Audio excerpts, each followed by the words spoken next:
Welcome to the July 3rd our dota2 Captain's Mode tournament partnered with Alliance. My name is Melody, but you can also call me Shooped, and I am honoured to be here covering this tournament for you. With me today, I have Hash, as always, on the camera, and we actually have a new caster replacing our old Daybreaker, who has stepped down from their position. And that's you, isn't that right, Lightstruck? Yeah, thank you for the welcome. It's a really good opportunity that I have here, and I'm looking at a lot of good picks right now. We have Gaben's Glory versus Improvise, and they started off with the Lion and the Mars pick, followed up with the Mirana. As we know, that Mirana is a really good follow-up to the Arena, Yeah, yeah, and yeah. a lot of burst damage coming out from the Lion as well. So that's some good team fight from Gaben's Glory. Whereas Improvise is going for a burst heavy and push lineup with the Pugna and the Grimstroke. I'm excited to see what they would want to combo with the Grimstroke right now because there's a lot of in the pool and okay, they go for the Ursa. Also a good lane partner with Grimstroke because of the Inkswell. He can go in and jump and get a follow-up stun with it. A really good kill lane, and it's a good way to deal with the Mars as well. Yeah, no, I like that too. I think it's quite good. Well, bear with just one moment. I am working on getting on this so I can actually see it myself on the stream. Let me just go ahead and open up Twitch chat as well. See what the stream is actually saying here.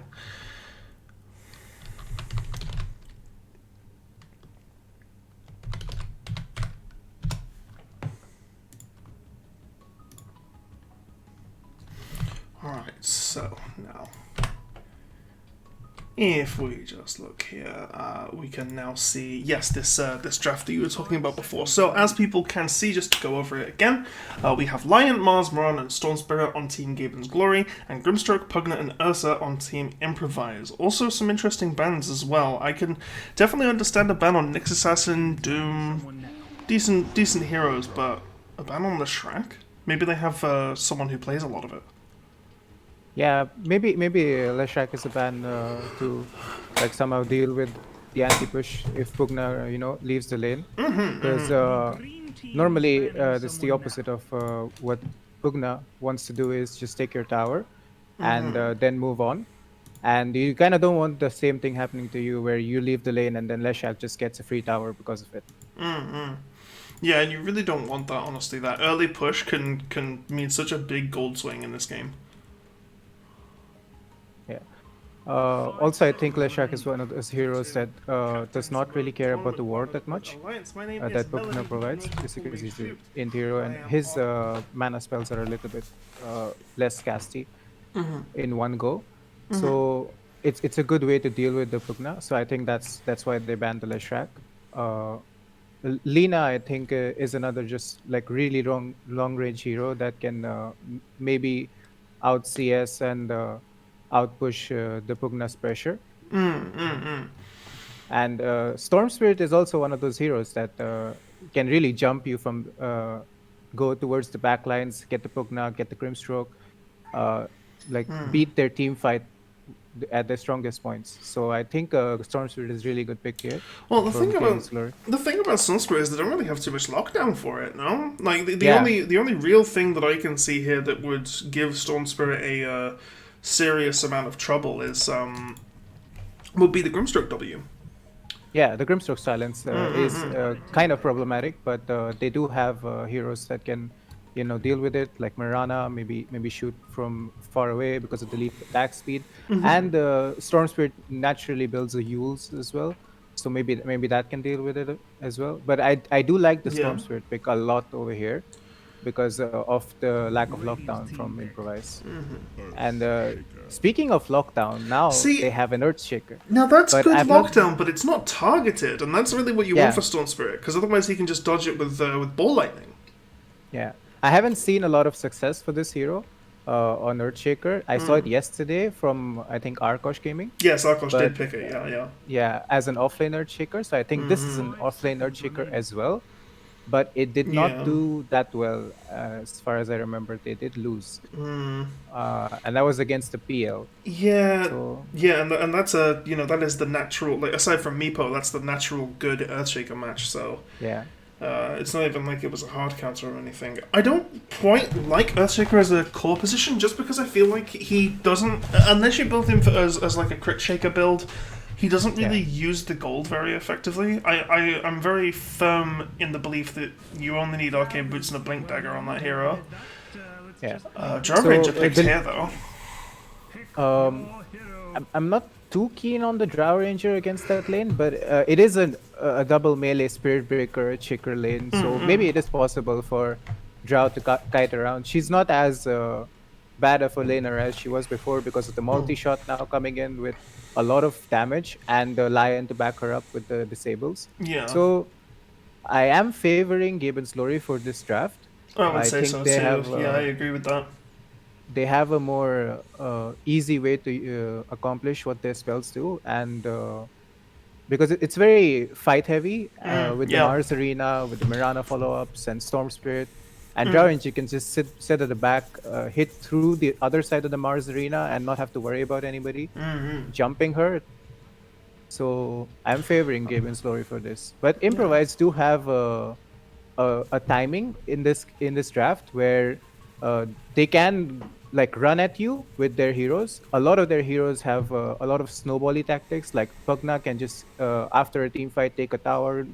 Maybe they can lead into Roche with Ursa.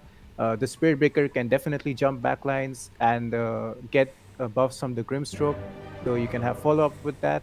And the Shaker itself has a lot of bursting potential with all of that. So it'll be a good series to see who comes on top. Yeah, I'm interested as well. I do definitely think that Radiant have the advantage just purely out of the draft. But that being said, I'm not saying the I'm not saying that the Dire are out of it, right? Like, when it comes down to it, Dota is a game that is about mentality and skill, right? Draft Yeah, is an important part of that, but it's not the only part of that. So we'll have to see what else what else kind of happens here and how the game plays out. yeah. And it looks to be that Radiant is gonna go around the top side of the rune and maybe secure the two of those. There is a ward placement as well from them to see what's going on, and the Dire side is also going for their two sides of the rune. So the wards are like extreme opposites, exactly the same place. Yeah, I see that. Lion is walking up now. He wants to have a counter spray there. Oh, the loser spray. That's BM. Well, I mean, and that spray just kind of. I do They love figure out when the the spray. sentry. I do love when the sprays have like a vertical aspect to them. They just look so weird. Yeah. What is your favorite spray of this season? Favorite I spray really of the like season? the. It's got to be the Among Us. Yeah, I was gonna say the same. I yeah. love it. The I Among just Us can't. Arc Warden. Yeah, yeah, Right. So they do pick up the rune on the Mars with yeah. his W. That's nice. Good two-man stun from Lion to protect himself. He got the bounty rune as well. Yeah. He is a little bit low now, but he will be safe because Rado won't go Yeah, he'll be too alright. much in. Yeah. Storm Spirit does win in the block department over here. But I think Pugna is okay with this. Like most of his spells are very nukey, and he wants to push out the lane, so he will get most of the CS. I mean, he got 4 out of that.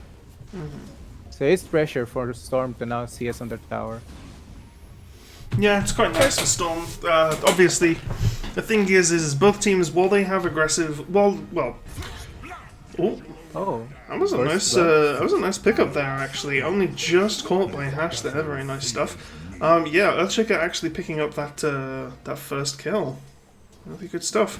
I was just about to say, both teams really can't do all too much in the early game. I do think that this the aggression and the tempo will really come down to whoever hits 6 first, right?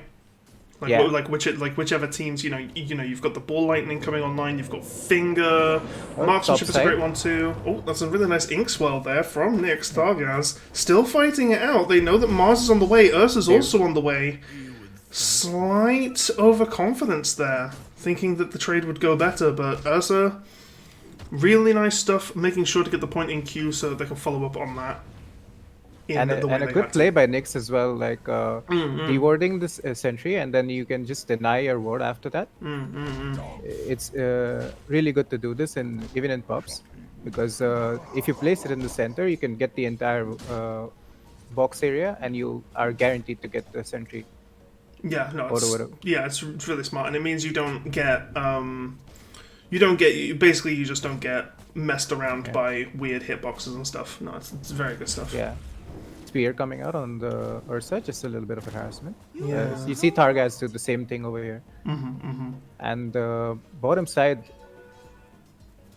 Lion is getting a little bit bullied over here by the Shaker, but Yang coming in now, a little bit of harassment there with top side. They actually get the Ursa. It was a really nice spear into the left side trees on top lane. It was really good from Inarath there to recognize the opportunity. And on mid we see some action as well. Storm Spirit using their W stun to get a little bit of damage on Pugna. This is kind of a rough lane for the Pugna, I feel, but hang on a second, it's going to be a rougher lane as Earthshaker picks up yet another kill. But Drone Ranger is there to get the revenge. I think he could have kept chasing that. I think he could have kept hitting the Spirit Breaker there. I don't think he needed to back off there. Yeah, I guess he. But I mean, I can go back to the lane. I can understand doing so. Don't get me wrong, but I just don't think he needed to as well. I take what I please. But yeah.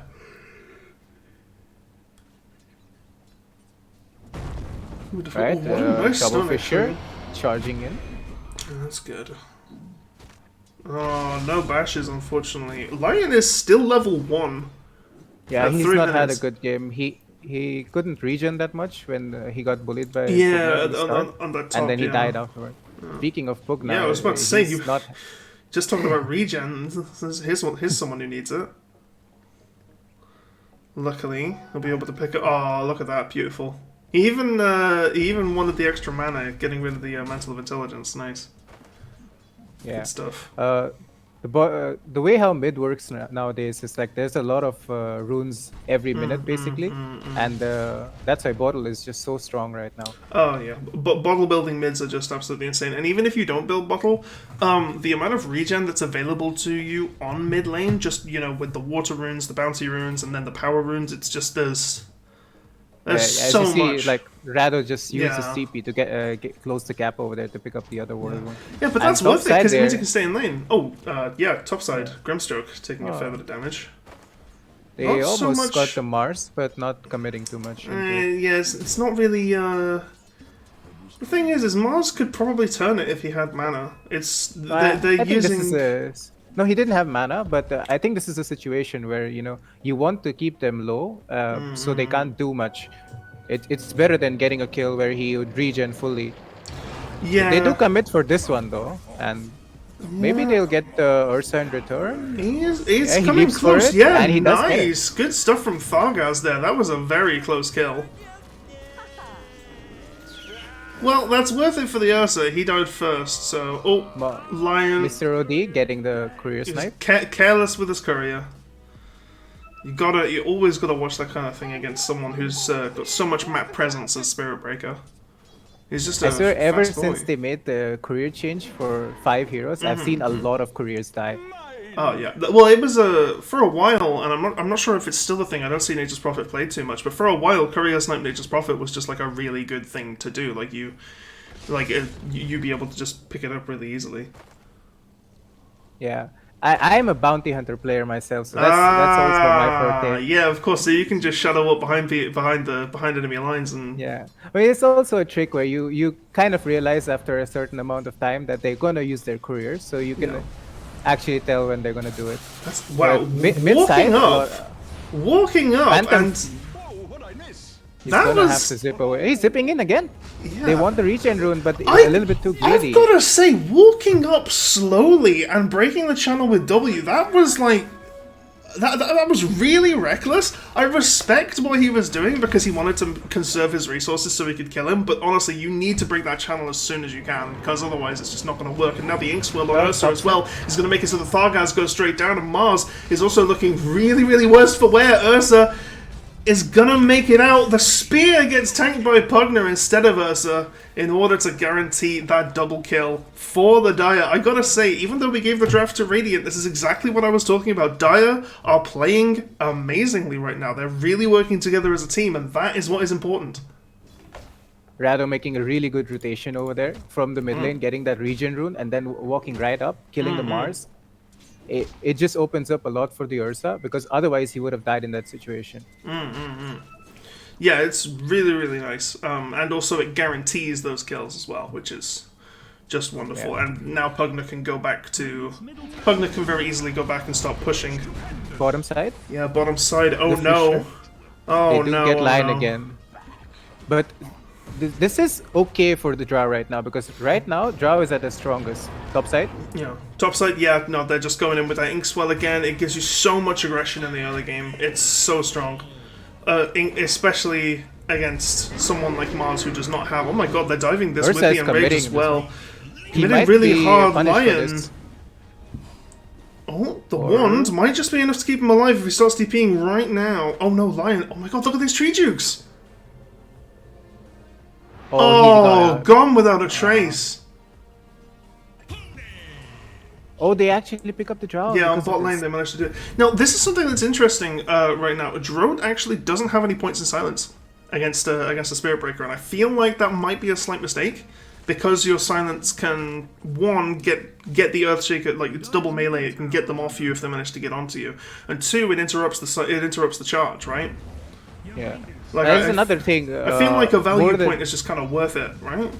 Yeah, it is definitely worth it. This is a more greedy approach to how you play Drow. There's definitely another thing where he knows that the Lion just left the lane, so he has to be in a careful position, because they have charge, so you can anytime get like gone on them, and the Drow doesn't really have an answer to that, because they have Fissure and then they have a charge into it, and then again you see Rado just rotating to these side lanes, and now it's resulting into a push, because it's almost time for Catapult Wave, and we do have a disconnect now, so we can talk more about Yeah. No, it seems like we've got some issues on the Ursa side.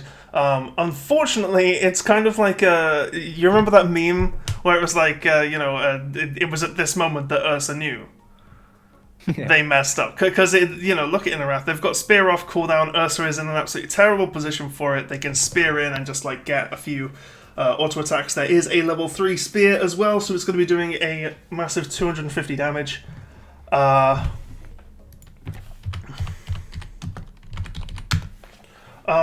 Yeah, it's just going to be a really tough time here. One thing I will say though is I do like how good Dire are playing around their timings, right? Pugner is utilizing the pressure that they have on this Storm Spirit amazingly by rotating around the map. You know what I mean? Yeah, definitely. As I said before, like I did favor Radiant's draft, but because of their team fight. But Dire definitely has the run at you lineup. Like, for sure.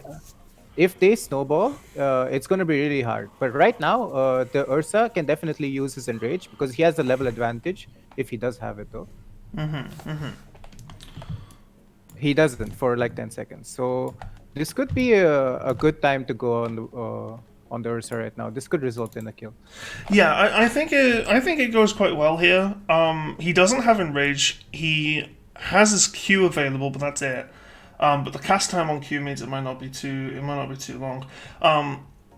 Pugner, they definitely get this tower on bot, right? There's like no way, even if Radiant don't have they 4. can defend it. Yeah. Radiant don't have 4. It's way too late to TP people in. The only close member is Lion, who is in no shape to defend the tower at all, and it's just having a really bad game right now. Yeah. It's a pretty secure first tower. Yeah, this is definitely a secure first tower because they also have the catapult wave, Yeah, and yeah, Mirana yeah, is yeah. not in position to snipe that catapult off. Oh no, So not at all. yeah, but Mirana is definitely strong in that regard. That you can definitely get So out. in Oh, a in a seems like in a ref, letting it yeah. go, but not. Oh, Oh, in return now. immediately with the Nether Strike! I love that into the charge, guaranteeing the kill. He's saying you messed up. You didn't take the opportunity when you had it. You weren't quick on the trigger, and you're paying for it. That was beautiful stuff from Spirit Breaker there. Yeah, it's definitely it gave them more time to react to Yeah, the right. play They had it because of the planned. pause. Yeah, and Mars itself, I think he maybe wasn't looking at the screen or something. Yeah, yeah. It's very possible. Very possible. Mirana But the charge coming in now. managing to get 2 leaps off before anything else. It's a really nice stun though from Lion. It might not be enough. The mana drain is going to actually be so good here because it slows him down, but it's just not enough to give him the damage that he needs to actually kill off this Ursa. And while this is all happening, look at Pugna, utilizing Yeah. what the hero does and just pushing this down. Storm Spirit coming in, jumps. trying to give some kind of response here, taking a lot of damage, but can he actually kill him? Seems like Yes. he can. Spirit Breaker's in here looking for revenge, though. Manages to curb his bloodlust. I just Stopping wanted the to say this this death from Mars, Yeah. it really put him off. Like he doesn't have level 6 yet, and the Mars Yeah, arena you need could have been arena like is massive there. Yeah, yeah. yeah, Around the tower, they couldn't have dived it. Yeah. No way. yeah. They're definitely abusing the fact that he's not 6 yet. So Yeah, for sure. Same, right same now- can be said for Mirana as well, because Mirana ult as well is a fantastic response to being dove onto Yeah. tower. Definitely. Then again, they're jumping on the Mars again. This time he has arena, but he is caught in a very bad spot. Yeah, nice damage though. Able to pick something up there from. Oh my god, did he dodge the Echo Slam there? Am I? No, it's just not enough damage. Not enough damage. Right. Okay. Wow, Lion just disappeared. As did Mirana. that's Storm so Spirits bad. walked in and picked up a kill, but unfortunately he's got his own teammates killed themselves by giving them the confidence in the fact that they won't be absolutely brutally eviscerated by the dire side. But unfortunately, that just doesn't seem to be true.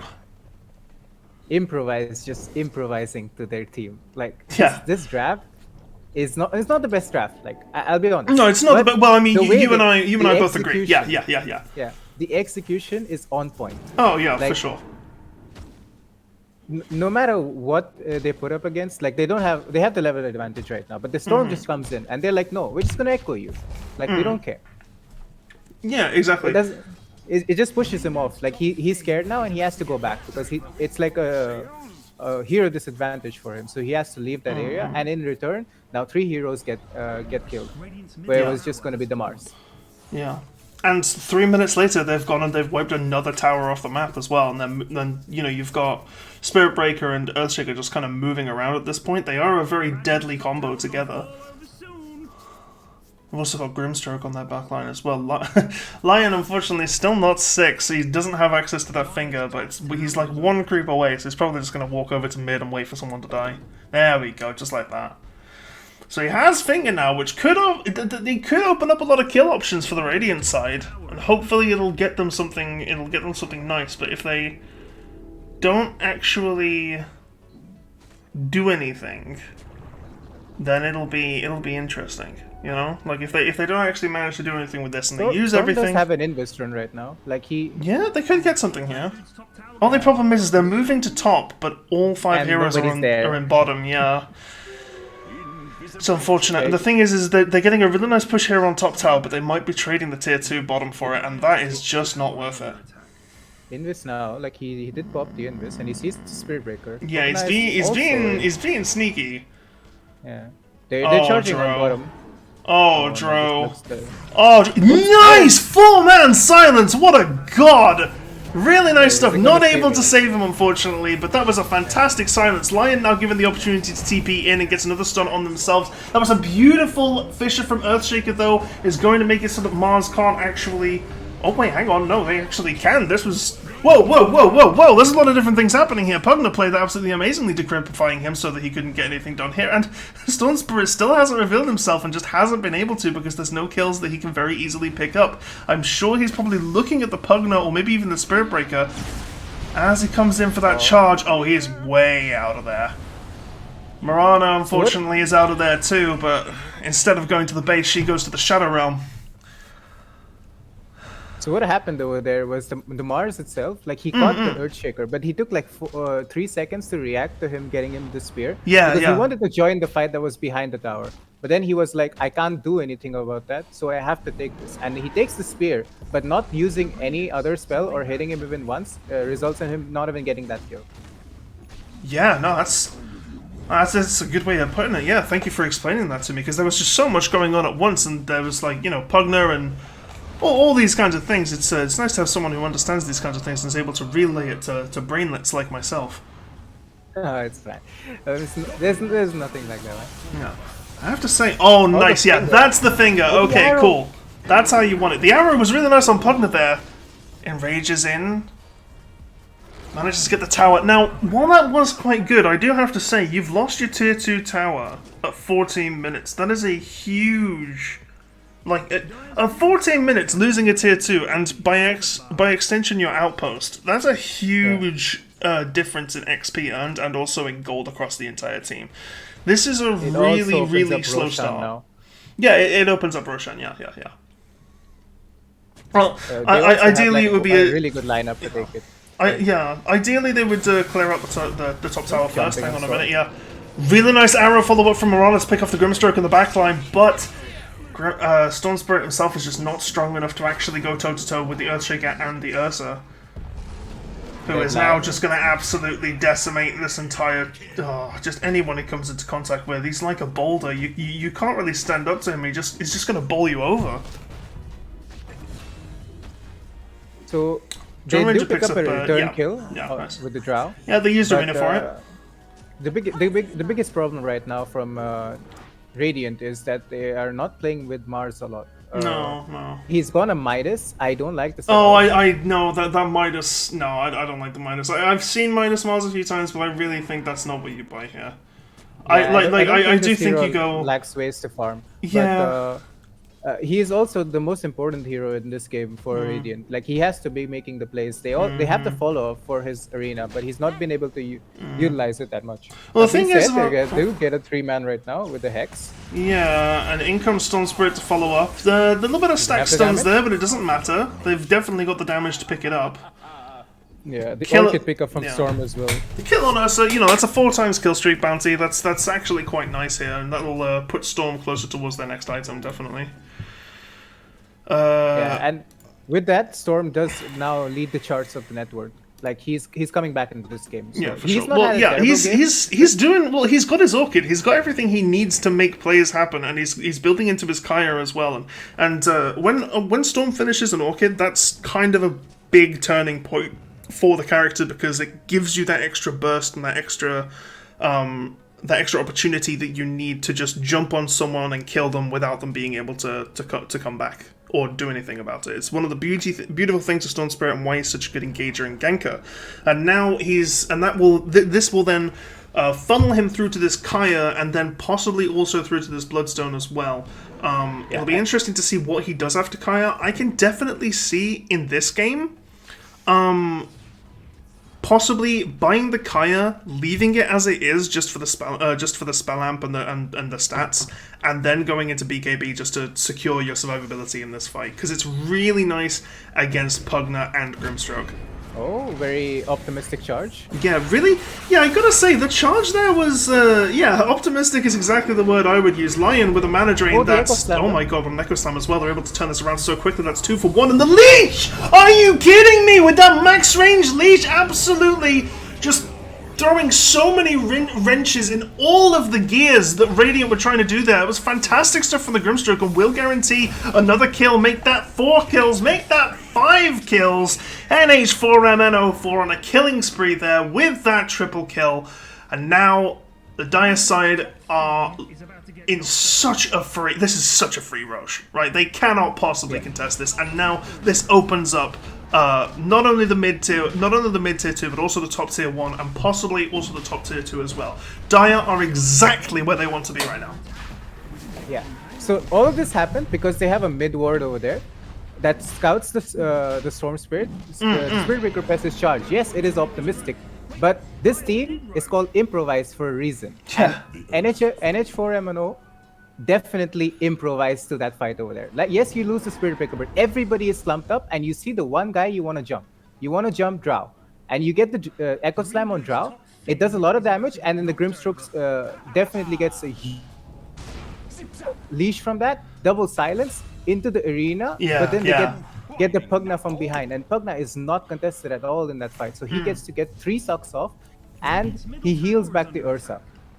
Yeah, Brilliant exactly. team Just really, really good Pugna play overall there. Like, well, from everyone on Dire, really, it was really, really nice. Even the Spirit Breaker for the setup was, even if it didn't look it at the time, you know, that fight couldn't have happened without that charge, right? You're going with Moonlight now, looking for something. Define the target, Pugna. Yeah, Stone Spirit. Oh, the Aeon nice Disc- Aeon Disc from Pugna. I like it. I like it. Arena comes down. Radiant are in their element, but Ursa manages to get a nice Inkswell off Drow Ranger. Buyback on Pugna. Yeah, this is nice. Okay, Ursa No. goes down. Oh, The Lion, Aegis Lion, is sorry. used.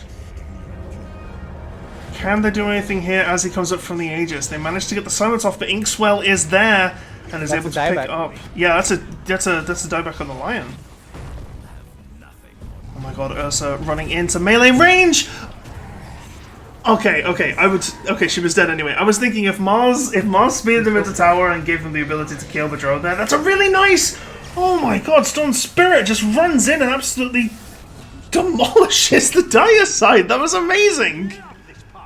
This dive, you lose the Pugna. So after that, your team fight is a little bit lesser. You do dive the Drow. It is a little bit of a mental thing to do, and you get the Lion as well on the dieback. But at that point, you're deep in their base. They have Mirana coming back, and Storm Spirit as well. Like, you have to keep in mind that this hero can definitely jump you from really far away. So they lose everybody in that fight. It's a really good thing for Radiant, though. Like, they'll take those. Like, Storm Spirit is having a brilliant game, and he picks up the Kaya and Sanch now. So Yeah. the one problem that Yeah, he's been that's having quite is nice, that yeah. he can get chain stun, and this definitely does solve a little bit of that problem. Oh It's yeah, for savage. sure. Well, it's not just that. It's also it's also that spell lifesteal amplification because he's just picked up his voodoo mask as well. It gives him a nice little bit of status resistance. It gives him some tank stats that he'll need to be able to actually tank the damage itself. And now also he's getting increased healing from any magic damage that he does, which is a lot. Storm Spirit pumps out a lot of damage in these fights, and maybe that's what we need here. You know, Storm is definitely the Win condition. yeah, he's the win condition. He is what is putting Radiant on the map right now. He is their hope, their triumph. He is what they need to be playing around at the moment until Drow Ranger gets to the point where she's disgusting. It's also the fact that you can disassemble this Kaya and Sanch later on to make your Bloodstone, and Yeah, then keep the yeah. Sanch. Well, you can turn the Sanj into anything you want, really. Like, Yeah, I mean, I don't even think a halberd wouldn't be that bad. I was about to This say, game, you I can just leave it just like that. yeah, I really like the halberd here just because it shuts down the Ursa. Like, it's enough. Ooh, a little bit of a mistime. Oh, hang on. I love this Little bit Aeon of touch Disc and go there. from the Pugna. Yeah, This is me the one too. reason that Pugna can be caught out from the storm. It makes storm wait a little bit, and you don't want to wait a storm. Like, once you jump in, you want to get a quick Yeah, kill and you then want get to out. you want to go as soon as possible. It's very high tempo play. Yeah. Yeah, and this deep ward from Dire, like it is around the trees, but the trees haven't spawned completely, so they do see these nooks and crannies from the Radiants if they want to go through, and then Ursa does go in, but the Yules. It's a really nice use from Mars to actually, like, you know, make it harder for Ursa to get that kill. Can they do anything here, though? Oh, Spirit Breaker, but they're stuck between a rock and a hard place. But it's a really nice Echo Slam from the Earthshaker, and now we've got a little bit of damage going here and there. And the Radiant side are also incredibly low, but only 2 of them actually falling. Dieback on the Miranda, though. She's dead for 70 seconds. Ursa is looking silenced and is now decrapped. Oh, he got caught. Oh no, he got caught, but he's having to back away. Really nice suck from the Pugna there in order to dissuade the Storm from chasing any further. Spirit Breaker has decided. He has pointed his finger at Inarath and is saying, your life ends in 10 seconds time. Where will you be? Because I'll be on you. Mr. OD coming straight in. The Yules on reaction. Beautiful stuff. I was going to say this before as well. I think Inarath is dead now, maybe. Yeah, I mean, if he is, then that's a huge throw, right? He's doing some nice jukes. Yeah, it's not. No, it's not gonna say. That's a. But definitely, the fight that happened in the middle side before was successful because Ursa jumps in with the Inkswell on him and immediately gets used by Inarath. Yeah, no, really nice. Almost as soon as he came into vision, yeah, like Inarath had 3 different Yules, and the arena also separating them from the Spirit Breaker, and the Echo Slam had to go in on the edge of the arena. So it didn't really have a good follow-up because nobody else can go in because of the arena getting there. Yeah, definitely the one fight for Radiant over there because of Inarath's place, and I like it that he's now redeeming himself from the bad start that he had. Oh yeah, no, it's really nice to see him playing nicely here because he did have a little bit of a rough laning phase. He was a very late 6 on the Mars, who is someone who you want to rush to 6 as soon as possible.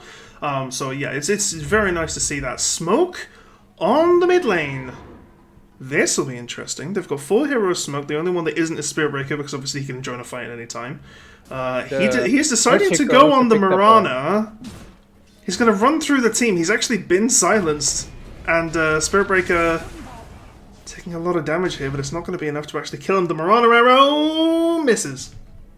Nope, Spirit Breaker in this game is just, he wants you to go on you. He's the guy that is like, go on me, please. Like, I'm going to go in like a complete Pepega. Yeah. And I will get jumped. And then everybody else from my team is going to improvise to that. And then kill exactly. He's the guy with he's the guy with the kick me on his back, Yeah. He's very much just a target. He's put a bullseye on himself if you can understand that kind of humor. And if you look at his build, like he's gone complete you go in and you do everything from there. Yeah, he even has a blade mail. Yeah. Or a little bit of a slip up from. Yeah, it's a nice Yules, but Spirit Breaker's there immediately to stop Pugna from actually being stunned, and now Pugna. Yeah, the Aeon Disc is nice there, keeps him alive a little bit. That's a beautiful stun from Mars. The spear's really nice. But it's not enough. It's not enough. And the double silence. Yeah, really nice double suck there. Going to dissuade them from fighting any further. And Inarath, unfortunately, is just between a rock and a hard place. Really sticky situation to be in. And unfortunately, will end up going 3 for 1 in the favor of Dire. Though they do lose Ursa. That's the one hero you don't really want to use. Spawning in 6 seconds, 5 seconds, and maybe they'll start it. It's the classic. It's the classic. Oh, hang on, Storm Spirit. Picking off that Grimstroke really nicely. Yeah. That's another thing that makes Storm Spirit such a good pick in mid or into aggressive team comps. Oh, never mind. It's not. It's a late spawn. Yeah. They are lucky. Yeah. In this. But it's really nice because if you are able to catch out one of their supports on their own, you can kill them incredibly fast, incredibly quickly. And that again. Yeah, no, just as we're saying again, Mr. OD unable to do anything about that. Earthshaker is in the wings, but he recognizes that there's no point to actually fighting it here. He's got a Bloodstone, 17 stacks on it as well. Like the boy is doing nice. He picked it up before the fight started, and unfortunately he got double silence, double suck at that point. Yeah. But after that he's killed Grimstroke and now killed Spirit Breaker. Yeah, that's 2 extra stacks. Yeah. If you can go stack positive on your Bloodstone that soon after getting smoke from Radiant. This is a really nice with the Moonlight Shadow. Yeah, it's a really nice double layered smoke, as they say. Oh, the blink out. They have Sentry Vision, so they were able to see when the Moonlight Shadow ended. In comes the Mars Spear onto the Pugna. They haven't used Arena yet. That's a massive Echo Slam in the backline, catching 3 heroes. That's 4 heroes caught. They're now all almost dead. Drone Ranger manages to get on top. Tries to TP, is not able to get away. And the only person who survived that absolutely devastating Earthshaker ultimate is the Storm Spirit. My God, what a turnaround. That was insane. Radiant taking too long over there. They saw the Pugna, they saw the Ursa, and were not able to commit completely. They're waiting, and that's what gives Earthshaker such a good opportunity. They see them all clumped up, immediately go and Echo Slam them. Yeah, that's precisely. It's just, you know, the lack of hesitation. He knew what he needed to do and he did it. Yeah, really nice stuff from Storm Spirit there, just doing the classic ball lightning TP to clear out the wave. He has got to be careful though. If he does this again in Vision, like Spirit Breaker can definitely cancel his TP. Yeah, that's very true. They will still get this tier 3 tower, I think, but they probably won't get anything further than that. Oh, the Spirit Breaker shard, giving him the BKB. Nice, nice. Yeah, I like the Spirit Breaker shot here, just because, ooh, wow. Storm jumps in, gets one, Yeah, gets sorry. out. I forgot about the fireworks that go off when Storm Spirit ults near a Pugna ward. Oh, just a missed time on the spear, you hate to see it. You do hate to see the it. arena though. Solo arena just on the Earthshaker. Oh, the Fisher stun. That's his shard. Yeah, that's really, really nice. The aftershock stun along the Fisher, just really laying down that thick, like multi-layered disables. Oh, that's such a good Fisher as well. She can't actually get out of that. Even with the Manta dodge, there's just nothing she can do. Storm Spirit manages to get on the Ursa, who has jumped the wall with his Q. Oh no. Yeah, Mirana's down there. This game is such a bloodbath. It really is! 29 minutes, and we have a total of 68 kills. That is more than 2 kills per minute, ladies and gentlemen. This is an absolute slaughterfest! But what we're really focusing on getting slaughtered right now is these Radiant middle barracks. Now, can they go further than this? Do they actually push any other lanes? Because I feel like they're pushed in. I think they should just go for the second Rosh. The second Rosh is the biggest Rosh in the game. Yeah, it's because of the free shot. Yeah, it's such a huge power. It's such a huge power spike. Yeah, like Ursa would gladly take that second Rosh. Yeah, no, for that very quick in range would be very, very nice. Yeah. Yeah. Pugna picks up the DD. I don't know if that's the greatest one. I thought he would I gotta say, I also love the. I think if Grimstroke doesn't have a shot, okay, Grimstroke already has shot. I think Pugna takes shot. Here. That's so nice! Oh my god, he manages to. Okay. Did he manage to get anything? No, but he got the kill. He did. He got the kill. Okay, he got the kill. He managed to get the Roshan gold, but that was. Great expectations there. That was actually kind of insane. Good attempt. Very good attempt. Yeah, you can't knock him for trying, can you? He's got the spirit. Yeah. He's definitely got the spirit. Get it, the storm spirit. That's because he's a. Yeah. I really like the Spirit Breaker build that he's going for because what he's doing is he wants to get BKB and then he wants to get the shard as well. So like he's going completely defensive items because he's got the offense from his hero. Yeah, like, I'm just going to go in. I'm going to press my blade mail and you're going to take return damage. Like I don't care if I die. But if I am dying, I'm dying to only spells. So the one thing I'll do to prevent that is I'll use my ultimate and I'll get a BKB out of that. And once that's over, I'm going to use my normal BKB as well. So I can go in and out from, in fights through the arena. Nobody can stop me. Yeah. The Storm can't do anything. The Lion can't do anything. Yeah, because he doesn't have anything that pisses BKB. Yeah. BKBs are the things that one of the things that Storm hates. Yeah. So the only thing that can actually do damage to him is the Drow. Yeah. And the one job for Spirit Breaker right now is to be on top of the Drow. Because the way how Drow's ultimate works is that you can't get procs if you're somebody next to you. Yeah, so there needs to be if there's anyone with a certain exist. Yeah, so as you see here, there needs to be an enemy hero within 400 range to disable it, which is very, very possible here. Yeah, Storm Spirit just going in, doing the wave clearing thing as we saw before. Did we actually see who managed to pick up that shard? Yeah, Ursa got yes, it was the Ursa. Yeah. I like that. I can definitely see an argument for putting the shard on the Pugna as well.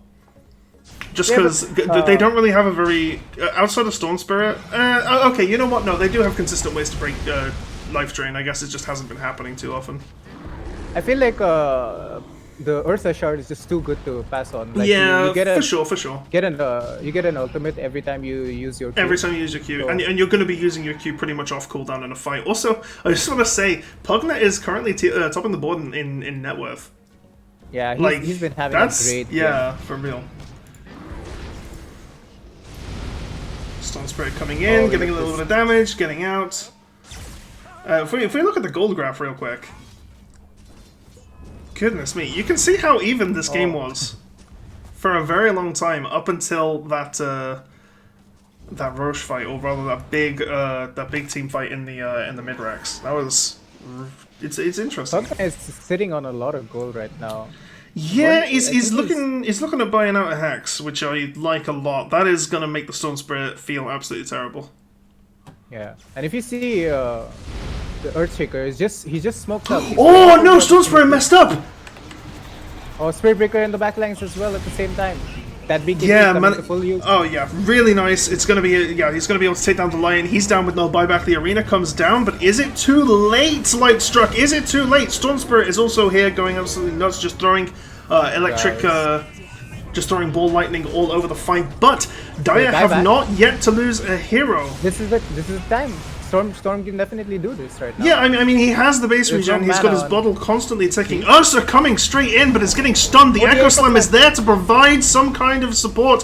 Spirit Breaker running in as well on top of the Dro. Can they actually pick up this Dro? It doesn't seem so. The Earthshaker with the Aftershock on the Fissure. It was a really nice controlling stun there. Ursa's Aegis has popped. What is next? The Blink immediately out, and that is going to save their heroes there. Storm Spirit running out.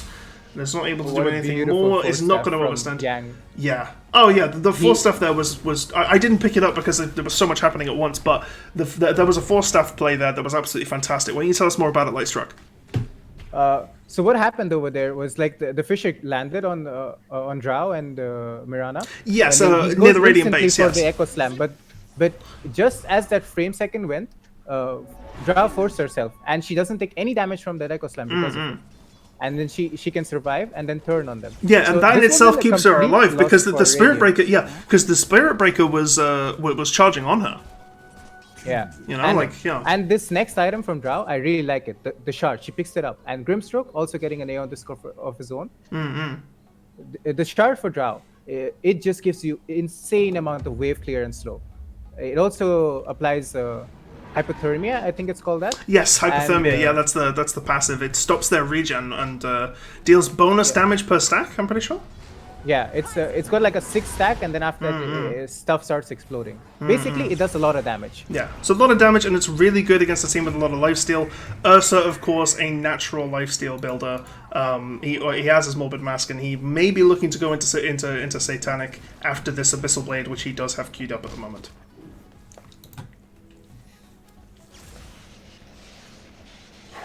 I tell you what, that fight did not go fantastically for Radiant. There were so many deaths and so many buybacks there. Storm Spirit now decrept. They still managed to...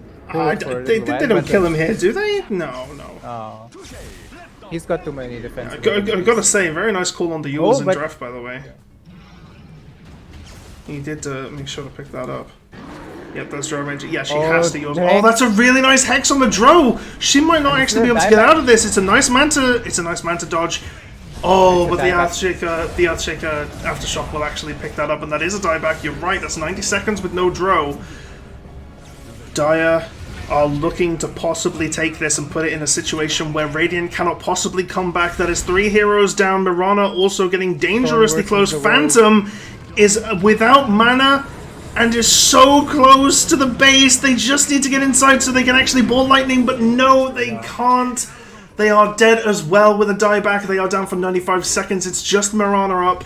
They call it the GG's. Yeah, that is the GG, and that is that. Well, what can you say? The game is not all drafts, ladies and gentlemen. It's not all drafts because Dire looked dominant in that game. Fantastic showing from every player in the game, but especially the ones on the Dire side. Improvise, as you were saying, managed to improv their way into a victory in a decisive fashion.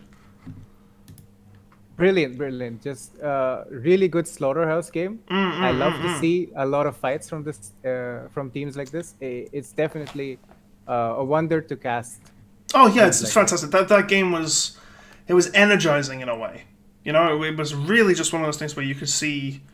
Oh, there was just so much happening all the time. It was fantastic. Like, yeah, look at this. That's 55 plus 26. Quick maths. What's that? 81 kills in a 37-minute game. What is that about? That is absolutely nuts. If we look at the graphs very quickly, the XP and net worth graphs tell the story pretty well. But I just gotta say, Gaben's Glory were farming really nicely on this Drone Ranger and on the Storm Sprayer. Yeah, Like, the like, like, Storm like Spirit definitely was like carrying them. yeah, Like he was the one reason that they were there in this game for so long. But yeah. I think the biggest mistake from Gaben's Glory was like they got this they had the good lane with Mars and Mirana, and they somehow lost that lane, and then it just kept snowballing for them. Like they kept going back there, and then after all that, they needed to do some smoke camps and get some big pickups on Mars, but instead he goes for a Midas, so that delays his timing even more. And like Pugna just runs out of control to some point where Mars finally has a way to initiate on him, but now he has an A on this. So what do you do now? There's really not much. Like Storm can't jump him because he has that A on this, and Mars has to jump him. And then if Mars jumps him, they have like Spirit Breaker going on you, they have Earthshaker going on you, and there was this one point where they go with the Moonlight and their smoke, and they catch the Shaker going away, they catch the Ursa going away, they see the Pugna over there, and they're not reacting enough. They're hesitating on their calls, but you see Improvise instead, they see them. They know they're up on the high ground, and Earthshaker, zero hesitation, just goes in. Like he doesn't care if it's a bad call or not. Spirit Breaker and their team doesn't care. Like he just goes in. He just goes in. The thing is whether or not it's a bad call or not, the important thing is that everyone was on it, right? Yeah. Like optimal calls, good calls, bad calls, they're subjective. What isn't subjective, what really counts, is the teamwork and the just ability to go. You know, just stop on a dime and just go for something new. You know, like so many people, it's like, oh, okay, we're pushing bot tower, and then the carriers will, you know, they'll finish farming their ancients, right? Or maybe you know, if they're in the triangle, they do ancients, then they'll do the large camp, and then they'll run over to bot. But these guys, not the case at all. The moment the call was made, they were there following it beautifully. I do think the one thing about Gaben's Glory here is I think the Lion was really underfarmed. Like, I mean, when I say underfarmed, I mean... He was trying to do his job. He was trying to do his job. I think the big thing here is the shard that he bought. If you have money for a shard, you have money for a Glimmer Cape, and Glimmer Cape will do you so much more when you're behind, because it gives you the ability to stay in the fight and actually cast your spells for more than one rotation, whereas Aghanim Shard just doesn't do that for you. The spell immunity will not do enough for you there. I do believe that he was getting jumped a lot. Like his positioning was a little bit questionable at times. Where yeah, for sure. Well, it'll happen against a Spirit Breaker and an Ursa. It's going to happen, right? It's just one of those things. Yeah, it's just one of those things where I feel like he could have got a Glimmer Cape or something else, because the ending gold he was with was absolutely 4K, atrocious. 4K net worth, I think, yeah. And I just do believe that there's a saying, a famous man once said that lose together, win together, slay together, slay together. And this is what Improvise is doing. Yeah, no, that is definitely true. As much as people may, as much as OG are a bit of a controversial team, that does ring true. It is a very good mindset to have, and it definitely does do the phrase justice. And it worked for Improvise, right? It worked. Well, what else can you say? Right, so we're going to go ahead and get that next lobby up and sorted for you, beautiful ladies and gentlemen, and those of us who do not fit into those labels at home. And then we will get everything sorted. I'm just going to quickly play around with my settings because I've noticed... I'm not sure if you noticed on the stream, because I haven't had Twitch chat open for this reason, but I for some reason have my Dota set to not play sound when I'm tabbed out of it. So if there were small issues here or there when you couldn't hear anything, don't worry, I did notice it, and I just wasn't able to fix it at the time because obviously being the streamer, it's one of those things. Right. Okay, well, do we have the next game ready to go? Do we know? I'm just going to quickly message production and see what they have to say about /for this. So the next team that we're going up against will be... Let's see. Do we know what we're up against? It's Team 6 versus Team 1, right? Yes, I think so. 6 versus 1. Yeah. 6 versus 1, so that'll be interesting. 6 is the so 6 is improvised, the team that we just saw. So that's the one with NHMN04 on it. And then Team 1 is actually that's actually a pie that I have a stake in.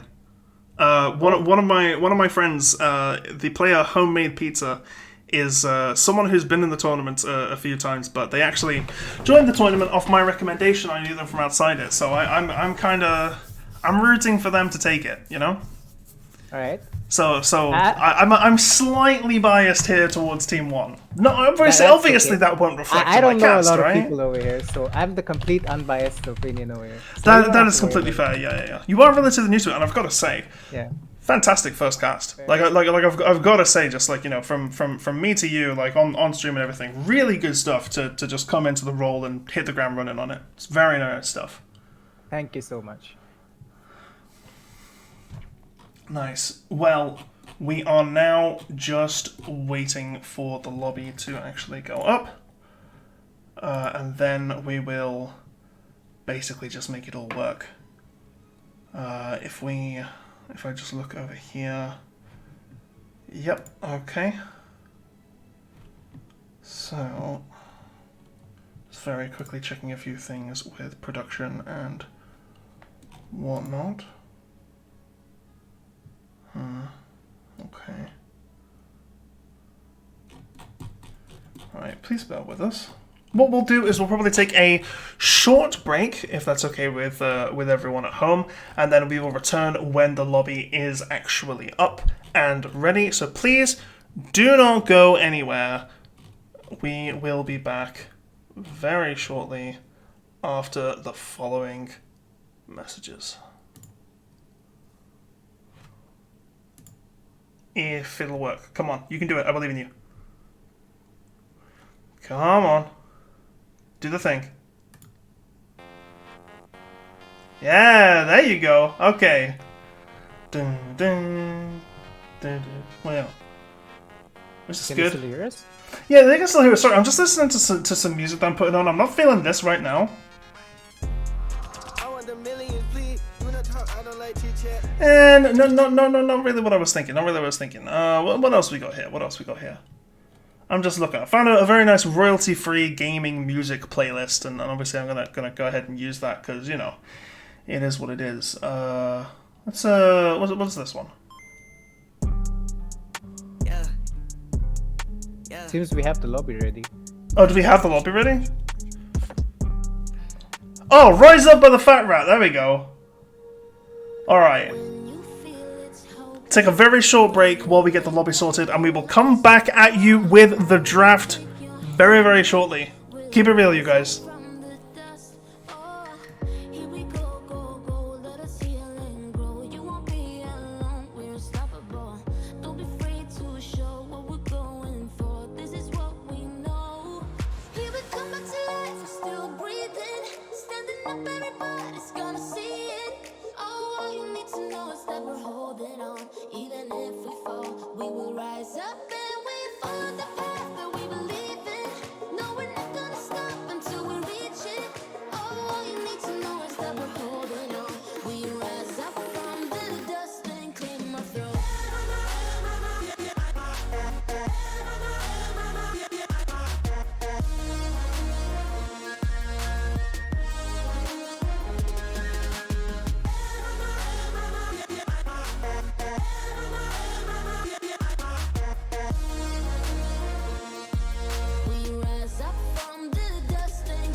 Even if we fall, we will rise up and we Follow the path that we believe in. No, we're not gonna stop until we reach it. Oh, all you need to know is that we're holding on. We rise up from the dust and claim our throne.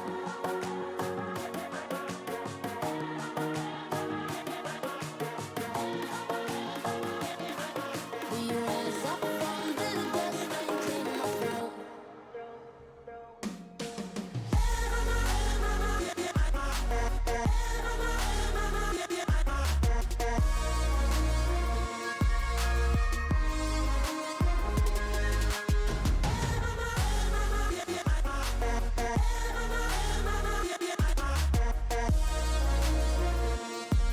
We rise up from the dust and claim our throne.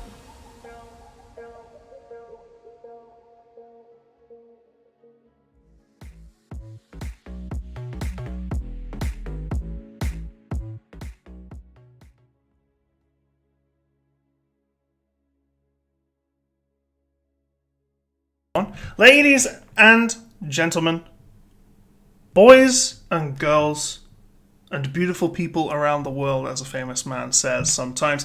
Welcome back to the r/Dota2 Captain's Mode Tournament for July 3rd, partnered with Alliance, well, it had to have been one of the most explosive game ones I've ever seen in the tournament. Isn't that right, Lightstruck? Definitely. I am rooting for Improvise now. Like, Yeah, in gotta the game say. I saw their draft last time, and I wasn't a believer, but I'm now definitely a believer. I Oh, think they win yeah. this one. Yeah, believers in. You know, any other believers in chat?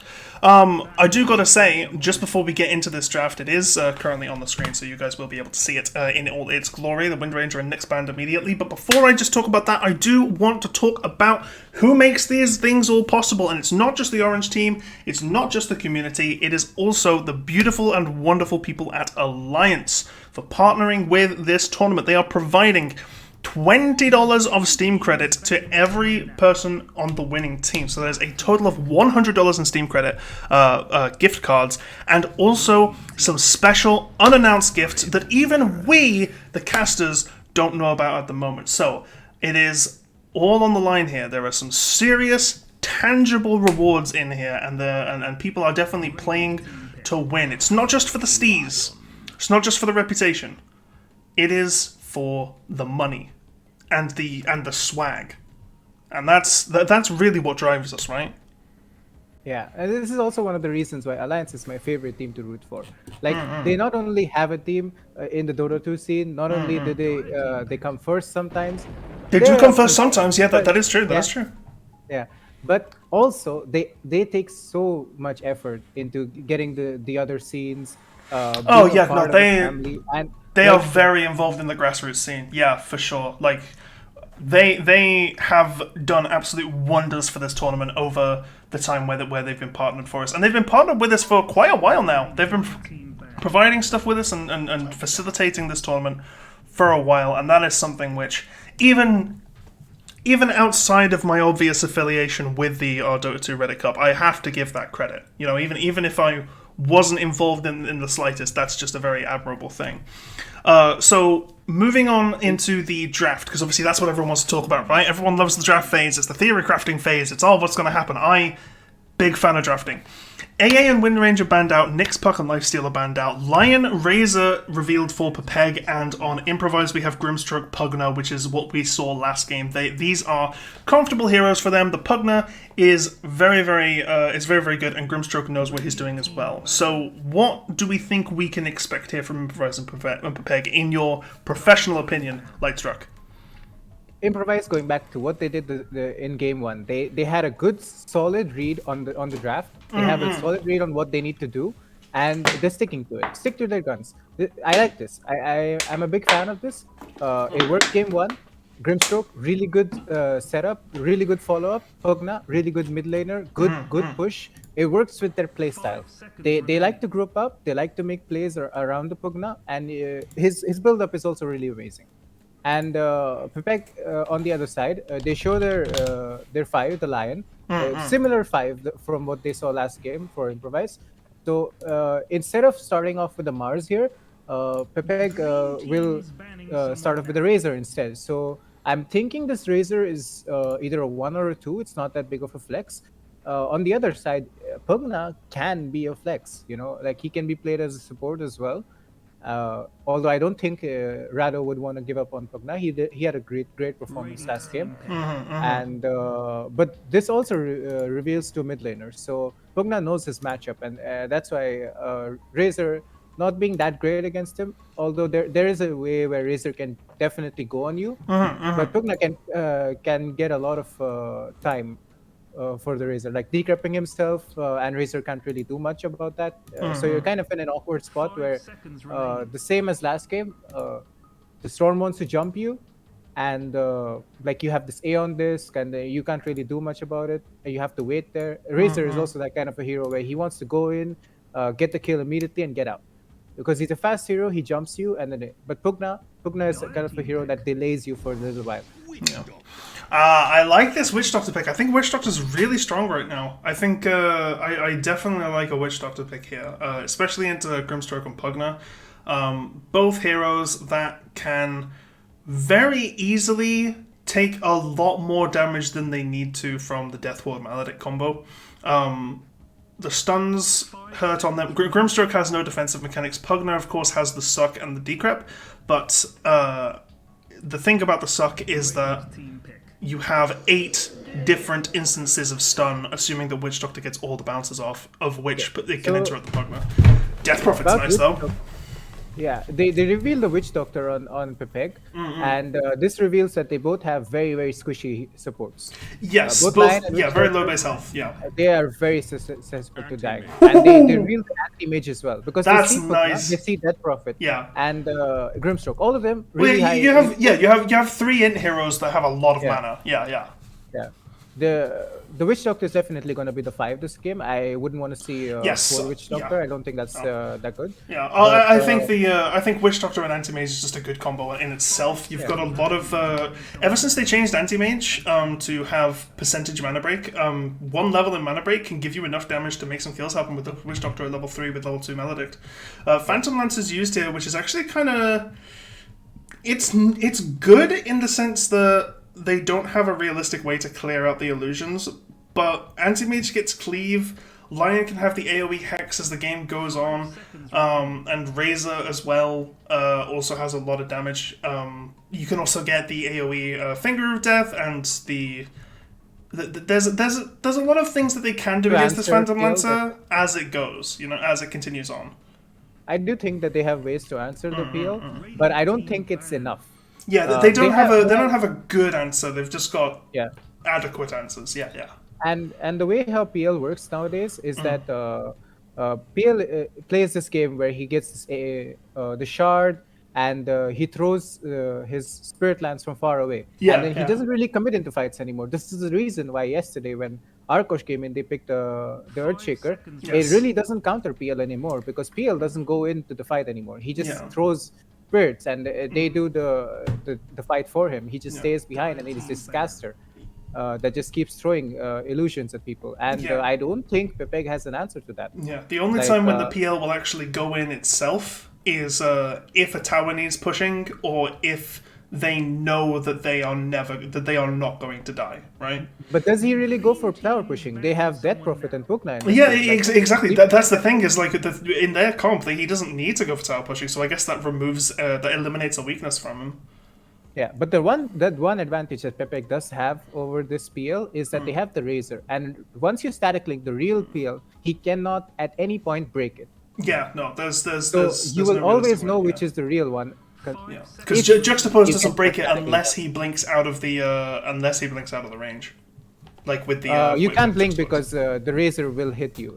The way how static link works is that it gives a hit every time automatically. Yes. Well, what I mean is, if he uses Juxtapose to break the leach, like as in because Juxtapose moves you. Yeah. It's not a blink; it's a reposition. Yeah, but he can't Juxtapose. He has to use Juxtapose defensively to disengage. Is what I'm trying to say. Yeah.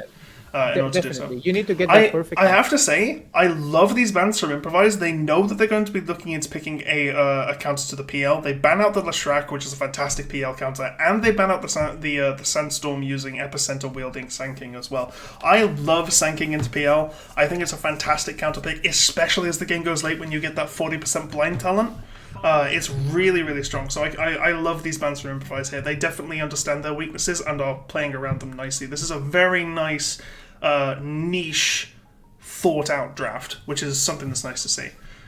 I'm curious to see where the Death Prophet will go in this draft because if she's going mid, then Pugna is support. But if I could see Death Prophet as a 3 here, as a 3 position into the Anti-Mage and the Lion. I don't think it's pretty good it's versus Anti-Mage in lane, I think. Yeah, I think it's a pretty good like it's not a counter in the sense, but it definitely has. Also, yeah, well, it's quite nice in the sense that if you get a silence on Anti-Mage, you're very good at disabling his blink, which is nice. Yeah. Like you also Spirit Link, if it gets reflected by the counterspell, which it's hard enough to do as it stands, you can just put another Spirit Link on Anti-Mage and effectively cancel it out. Because you're draining as much health as you get drained, so the net health gain is 0. Yeah, there's also the fact that Death Prophet is one of those heroes that does not care about Maledict. Because the way how Maledict works is that you press the Maledict, and in the first instance, the time between you getting the second instance, that amount of damage gets multiplied by 4. Yes, it is the change in your in your health percentage at the time, I believe. Yeah. So if you get it at 100, the way you counter that is that you have to out heal it. Yeah. Oh, and I can't believe this happened again. Yeah, they got the Earthshaker again. Yeah. Well, I mean, it stops Pepeg from picking it, but it doesn't seem that they wanted it. They picked the Viper instead, which is not bad. It's Phantom Lancer. Phantom Lancer doesn't really like Viper because of the attack speed slow that is on his passive, and also the fact that if you put a bunch of illusions on Viper, you can just put Neurotoxin on the ground and they all just kind of die. It does it deals a lot of damage, and it does missing health damage as well. Correct me if I'm wrong, but is this not a support Death Prophet? Because Rado is a mid laner, and NH4 played Shaker last game as 3. So... They could be NHMN04 could be playing Earthshaker as a 4 with the Death Prophet here. Like, I don't want to say that Earthshaker is there. I don't want to say that NHMN4. I don't want to say that NHMN04 is their dedicated 4 position. I do think flexibility is something which these people have. Also, I think if it is Death Prophet support, that's fine. But I feel like their draft is stronger if they give her if they give her the off-lane farm, so that she can get the items she needs to really put these Pepegs in check. Even if it is just a fast use. That Improvise has a decent way to answer to the Anti-Mage. I'm not sure if Pepeg has enough answers to PL.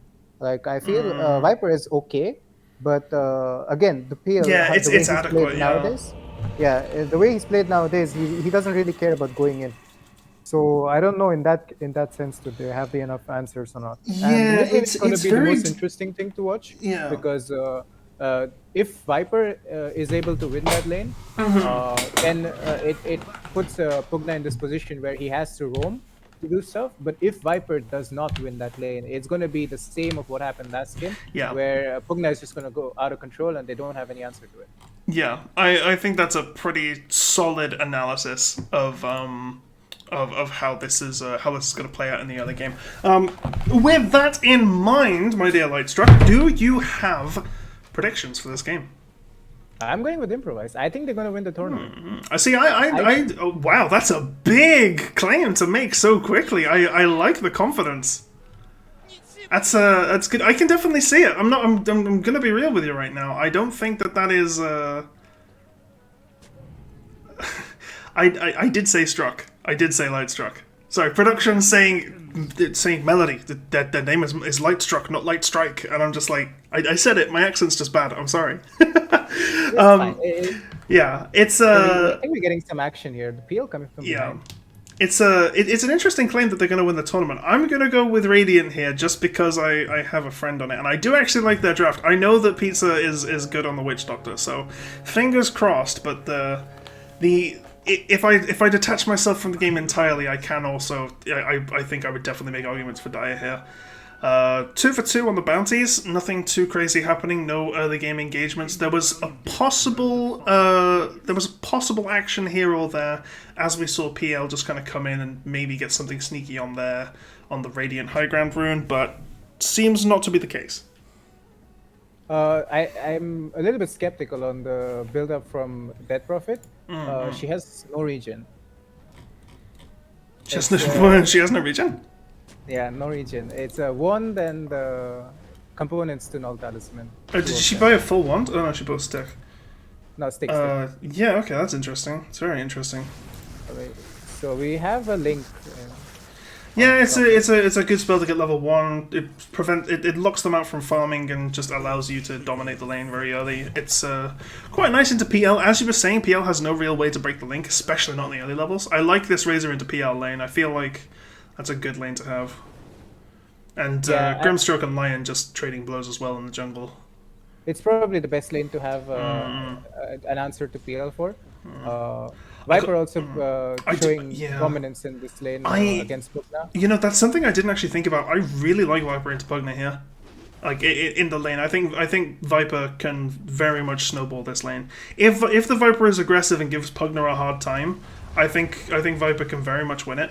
Maxing Corrosive Skin can just make Pugna's life hard, or you can max Nether Toxin and make his life even harder because he can't stand in one spot. Otherwise, he just takes a ton of damage from the Nether Toxin. Or you can go for like a 1-2-2 build and do something like that if you want to. Like it's. I'm actually going against that, and I'm saying poison attack is very strong in early levels. Even with Decrepify getting rid of it. Oh wait, no, because Decrepify. Yeah, no. You're right. You can't apply new stacks with Decrepify, but you can. Well, yeah, it's just one of those things where Decrepify kind of turns it off, is the thing. Yeah, well, the thing is that I don't know if Pugna is skilling Decrepify early levels. Like, I think he might go for nukes and ward, but I'm not sure. That's fair. Let me just check that. Yeah, PL getting out on very little health there. 1 point in it, it's a nice stun from Pizza as well. Earthshaker getting very low, not going to die. Level 1 Maledict is hilariously low damage. It basically just stops your regen. Doesn't really start getting good until... Oh no, he took a level into Decrepify at level 4. Top lane. Yeah, a little bit of damage. Yeah, there's... Look at the health bars at the top right now. Almost everyone is on 50% health. Give or take a few. There's a lot of just harass and aggression happening on every single corner of the map right now. And I, as someone who loves action and loves to see what's happening, I am here for it. You know, I hate these passive farming lanes that you get sometimes. They're very, very boring. I love it when there's mind games and there's active laning, and the gold is neck and neck as well. Very close early game. A Link again on PL. He's just every time he walks up, Link on cooldown, he's just gonna get all that damage away. Yeah, and there's no reason not to. The Razor has the ability to do so. It looks like he might be going for an urn. On the Razor? Yeah, on the Razor. Well, he's got a Ring of Regen and a Bracer. Sorry, and a Gauntlet of Strength. Okay, maybe a First Blood bottom lane? It's entirely possible, yeah. Reality Check doing a lot of damage to Mr. OD, but it's not going to be enough. A little bit more damage or a little bit more health, and I feel like Reality Check wins that, but unfortunately just not the case. But with this salve, Razor, by the way, getting incredibly low on top lane, PL actually managing to pick it up. Turns out that static link was just not enough to actually save him. Really nice stuff. If you look at the fight recap, we can actually see there that the Grimstroke Inkswell was used, and Grimstroke did a lot of damage in that fight. So yeah, that's just... I think it's an overextension from Razor, not realizing that PL also does a lot of magic damage with his Q. True. And that's what you... along with the Inkswell as well. Like, it's a good lane for them to get kills. But now, the static link is up. It's a nice stun. Yeah, as you were saying, yeah, can't get rid of it unless he's right on the edge and he juxtaposes, yeah. So they knew which one was real, they were able to get additional damage off. Viper rotating to the bot lane. Can they manage to get a kill here? Oh, well, he manages to... He looks at the courier, he doesn't get it. DP is really far forward, and I feel like Viper is just going to... Like, that's definitely a kill. There's no way she gets out, right? Yeah, but if you the TP! Never mind! Oh, Pizza doesn't have the cask! Caster's curse! That's on me. I apologize. If I hadn't have said there's no way she gets out, she would have died there.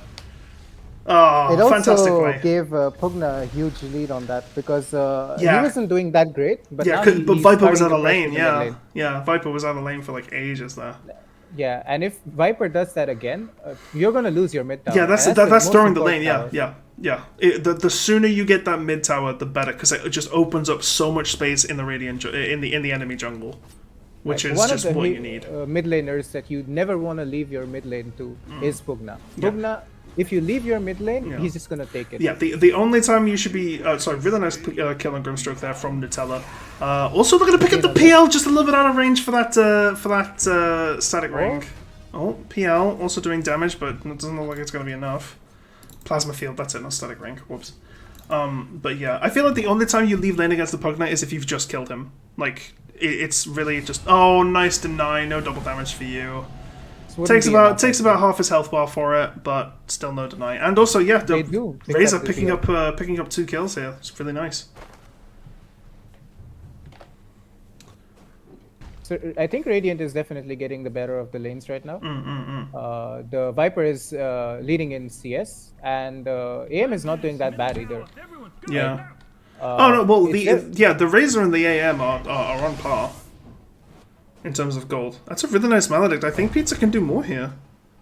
That is level 2 Maledict. Oh, he's TPing Yeah, out. they're just going to TP out. That's completely fair. Yeah, no, that's completely fair. I feel like if they'd have stayed, they would have died. And, yeah, cask used and all that.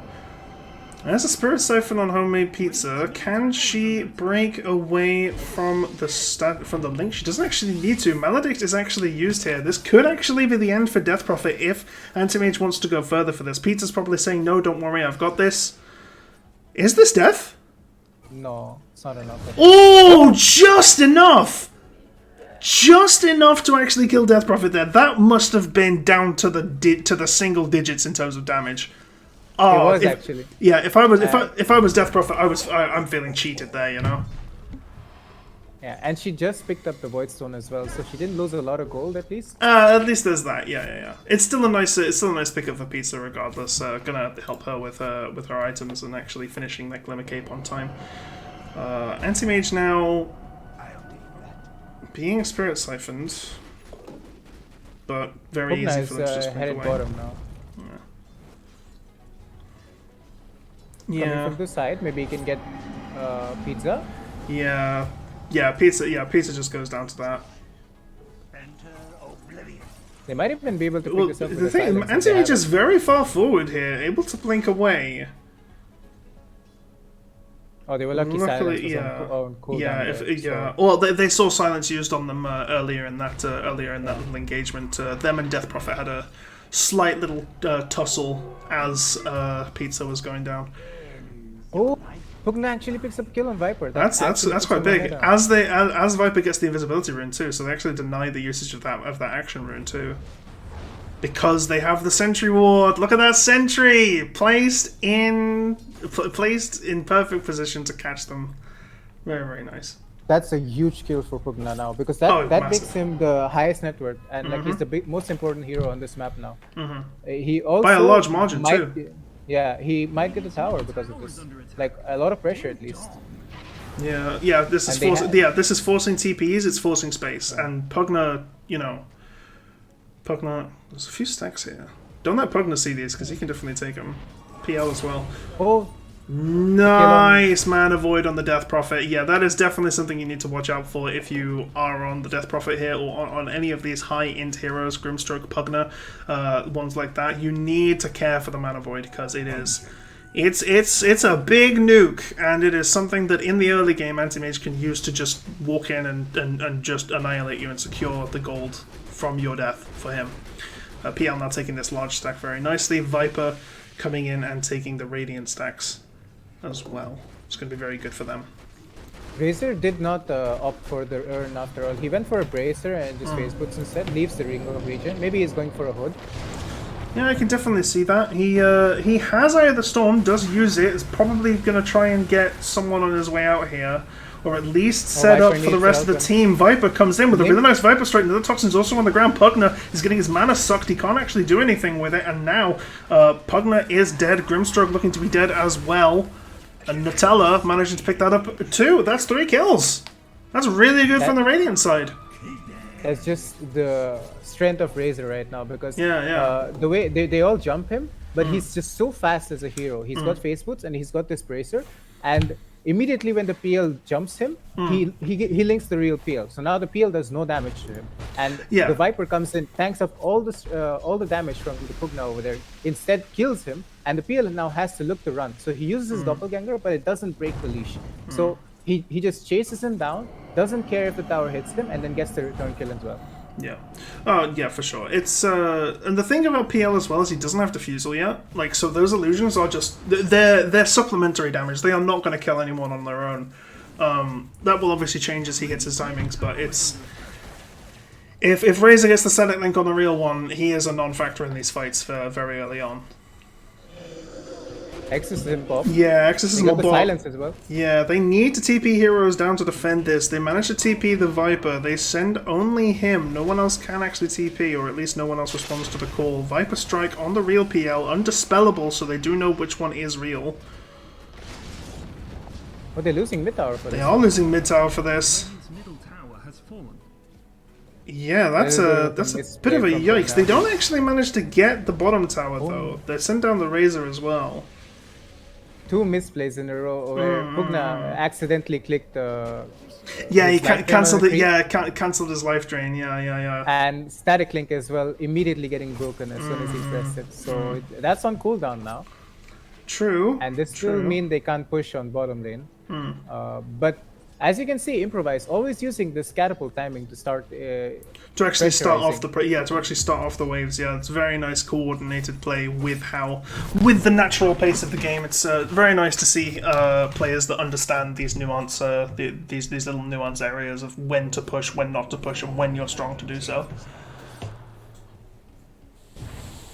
Reality check now, working on their farming. It's about 12 minutes, and they're looking at a Battle Fury.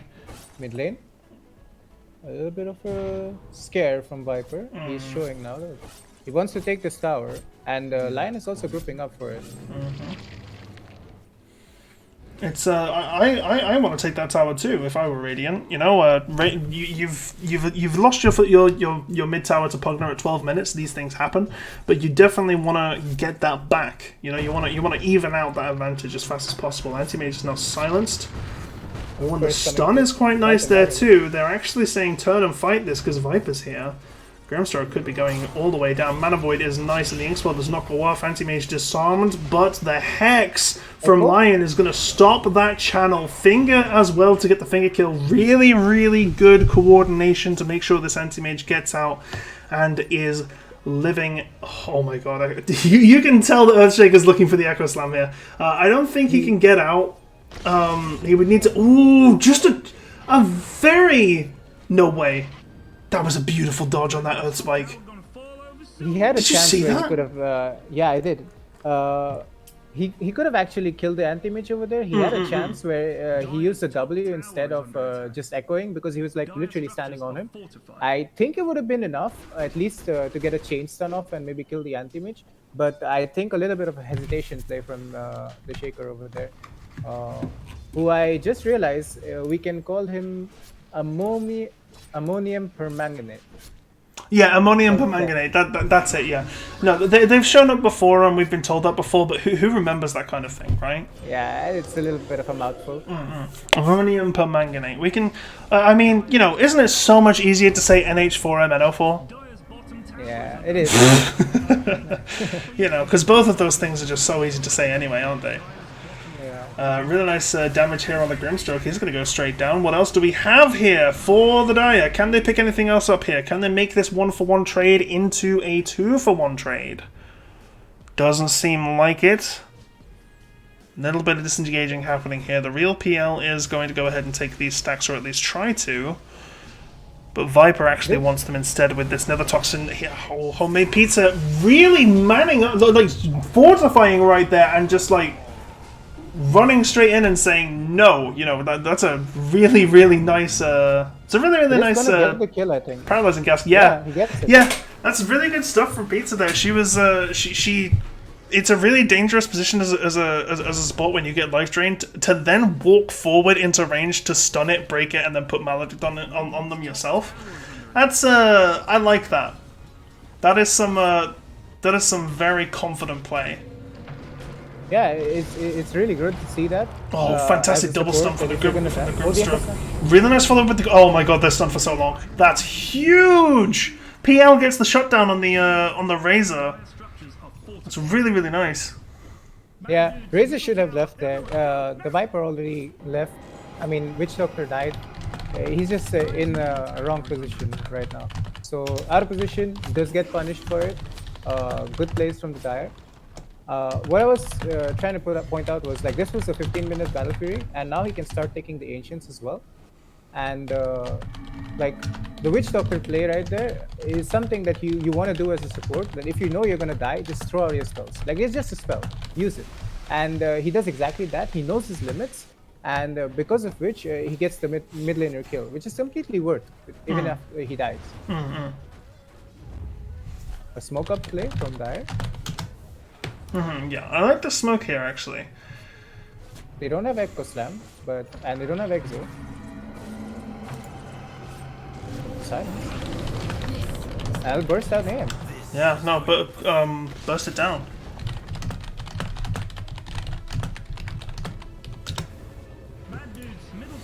Right, okay. So now they're all TPing in to protect this mid tower. They are really putting a lot of emphasis on protecting this mid tower, rotating 4 heroes actually to the mid. Yeah, this Really mid nice stuff. tower is their last line of defense basically, for invading jungle, and they They want to secure their farm. Yeah, they've Yeah. you know, nice little 92 damage static link there. The Exorcism is Oh, blocked. Exorcism's big here actually. Viper is way too far in against 4 heroes. And now PL is moving there as well. Death Ward is in, but the silence was saved for it. Fantastic stuff from the Death Prophet. Lion just missing the kill on the Earthshaker, but he will fall down to the Maledict anyway. Anti-Mage is not able to do anything with this space. That was a really good fight for the Dire. Really Yeah, good fight. they- It seemed like they had an answer for everything that Radiant was trying to do. Yeah, they're definitely reading their timing better right now. They know that they're stronger together, and just like last game, like it doesn't matter if they are down 1 or 2k or losing towers. They definitely know that they have bigger fight ultimates, and they are definitely stronger as 5. And they know that Radiant is not all there. Like Anti-Mage cannot join these fights yet. He needs time, and that means that Viper is in an awkward position. Razor already used the static link on PL, and PL, like I said before, is not playing the PL that you usually want to see where they go in. He's using illusions to his advantage. With the diffusable blade, it just makes support's lives really hard to like move around in fights, and he can pick up the kills. And with the threat of the Echo Slam now, like how do you fight into this as Radiant? Like, Yeah, they use it's a Echo bit rough because you don't actually have any hard engage in this comp. Like, you don't have anyone who goes in and makes things happen. The only real hard engage you have is Paralyzing Cask, but it's such a random engage, and Lion just got absolutely deleted here. Pizza is gonna feel the same way, also just absolutely deleted, and Razor as well. Okay, Razor Razor took a while to go down, but like Razor went down quite easily. Like, they didn't have to use too many resources here. They have all their ultimates up, and they didn't have to use Exorcism. They didn't have Exorcism. They used Exactly, they didn't even have to use it. There was not a single ultimate or big ultimate like Echo Slam or Soulbind used there, and they didn't need to Exo for the fight, which means that they are going to have Exo for this tower in 10 seconds if they need it. Yeah. So the nature how Razor wants to play is basically he wants to static link, and he does get the static link full off. But like I said before, like Peel doesn't care about this thing because right now he's just an initiation tool for Grimstroke. Like his illusions and him himself will go in and get that stun off because he's the fastest way to get on top of an enemy. Yeah, because of Phantom Rush. Yeah. Yeah. No, I completely agree with you there. And the thing about this is the thing about PL is his illusions are now doing much more damage than he actually is in the fight because of this diffusal blade. Dire's top tower is under attack. Yeah, definitely. And there's also this fact that Anti-Mage has been farming that stack for a while now, but has been really low on HP to do so. So he's having to send out his resources. He used the Essence Ring over there to get a Yeah, little bit of yeah. HP back. It's not been like a happy-go-lucky game for him. So Yeah. he's struggling in that jungle, He's, but he he's is getting yeah, that farm. definitely he has struggled. He's farming. Don't get me wrong, but it'll be a while before he's actually something that they can bring to these fights and have the other way around. One thing I will say is while he is struggling, he is definitely staying alive and getting the farm. It could very much be worse with Grimstroke, Phantom Lancer, and with Pugna and Earthshaker and the Silence from Death Prophet. They do actually have a good team at just finding and killing this anti-mage in the jungle should they wish to. Ooh, Smoke misses Razor there. That's a little bit unfortunate. Pizza just going They might in be able to pick on up. her own. If they can the get four-staff. Pugna, it's a nice 4-step away. Yeah, I think Pugna's very much out. Good. It's a good read on the game to get a 4-staff No, this game. Because yeah, the only way that's he gets good. jumped is if they actually sit on him. Yeah, And, even it's delayed a- his delayed his TP boots for it too. It is a very nice read. You're right. yeah. Glimmer Cape quite nice here, able to stop the Pugna drain. Exorcism. That's a really good stun from the Lion there. Can it set up anything? Viper is just taking a lot of damage from this Earthshaker, but it's not actually going to be enough. Death Prophet goes down. That's Exorcism used as well. A beautiful Death Ward is going to lead to 2 kills there. Lion goes down, but can they get anything else? PL is also looking incredibly low. And yeah, Razor's just going to pick that up. Really nice stun! Pizza with these casks is going to stop Pugna from actually getting gonna get away. getting a kill on the Razor there. Grimstroke looking to TP away as well and will do nothing really to interrupt it on their team. But that was a good fight for the Radiant. Could have gone better, but could have definitely gone worse. Pizza completely carried that fight alone. Like his positioning on the Hydra. Her positioning. She's a girl. Okay, Yeah. my bad. It's okay. Her positioning over there was brilliant. Like the Glimmer Cape, so they don't know she's in the trees, and she casts a death ward. Death Prophet has no idea where to go, and she wants to go in and kill the Viper, commit on it, but she's stuck in this position where she's getting cast because of the Shaker, and she just goes from 100 to 0 with that death ward, and then Shaker dies to it as well. After that as well, she goes and she gets a good stun, a good maledict, and the PL is in this awkward spot where he went on the Razor over there, and instead of actually getting the kill, like you don't want to jump the Razor, like that's the one guy you don't want to jump. You Yeah, have no because damage. he is a lot harder to kill than the majority Yeah, of and their team. Razor actually wants you to come towards him because of the status. Yeah, because damage. aesthetically, yeah, precisely, yeah. So a little bit of target priority misread on the PL over there. So High pressure that- situations, it can happen. Yeah. We all make mistakes. It can happen, definitely. That was a little bit of a misread from him there, and it does cost him. He loses his life to him because after the entire fight on the top side happened, they all just focus down and come to get the PL instead because he's stuck in this position where Eye of the Storm is gonna know which is the real PL. You get hit by it one or too many times, and now you know. And he's like 100 HP away from dying in that engagement, and then he dies. Yeah, it's definitely from there. good here. And I do also like this BKB timing that's coming in from Razor soon, but yeah, let's focus on this smoke right now. They've managed to miss the smoke breaking on Razor. They've noticed Anti-Mage. This could actually be massive here. Anti-Mage does have Manta and already. Can they do anything here? Manta dodge, Manta dodge perfectly there, but unfortunately not not good enough to actually save them. Excuse me there. That was very unprofessional. Didn't mean to do that. Anyway, really nice smoke gank there. Yeah, this is what Dire needs to do though. Like they're catching the right target. Anti-Mage been farming a really long time, highest net worth. Even if it takes all your ultimates, you need to kill him. And they do get that over there. They start off with the silences just to break the Manta, get that extra damage for the Echo Slam. And Earthshaker was waiting for that. BKB pop.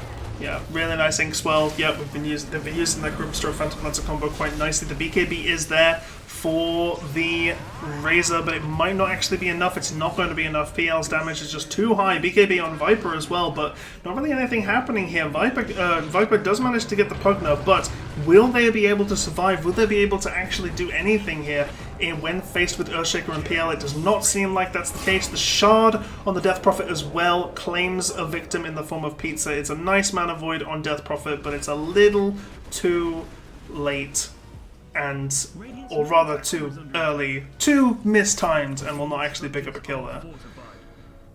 So what happened with Radiant over there was their biggest misplay over there was that they linked the wrong PL on Razor, and Razor was committing on that, so he didn't know.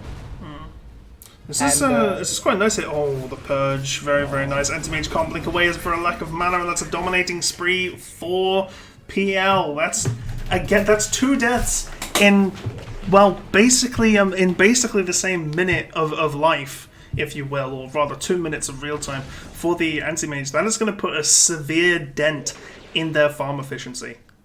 Ironically, Anti-Mage is also very weak to mana drain. Yeah, so, who'd have thought, right? You know, she could drain other people's mana, but not her own. See now, this is where you say, is it possible to learn this power? Is it possible to learn this power? No, not from a Jedi. You know, there you go. That's the prequel memes. You gotta get one in every cast, right? It's the law. All right. I'll keep that in mind. Sorry, that was really bad. Don't do that ever. People will cringe at you, and then no one will ever talk to you ever. So any publicity is publicity. Yeah, I mean, I guess, yeah. If it works for Slacks, right? Yeah. Yeah. Look how that's going for it. Yeah, exactly. Yeah, you know what? If being seen as annoying and all that kind of thing gets you working for Valve, then hell.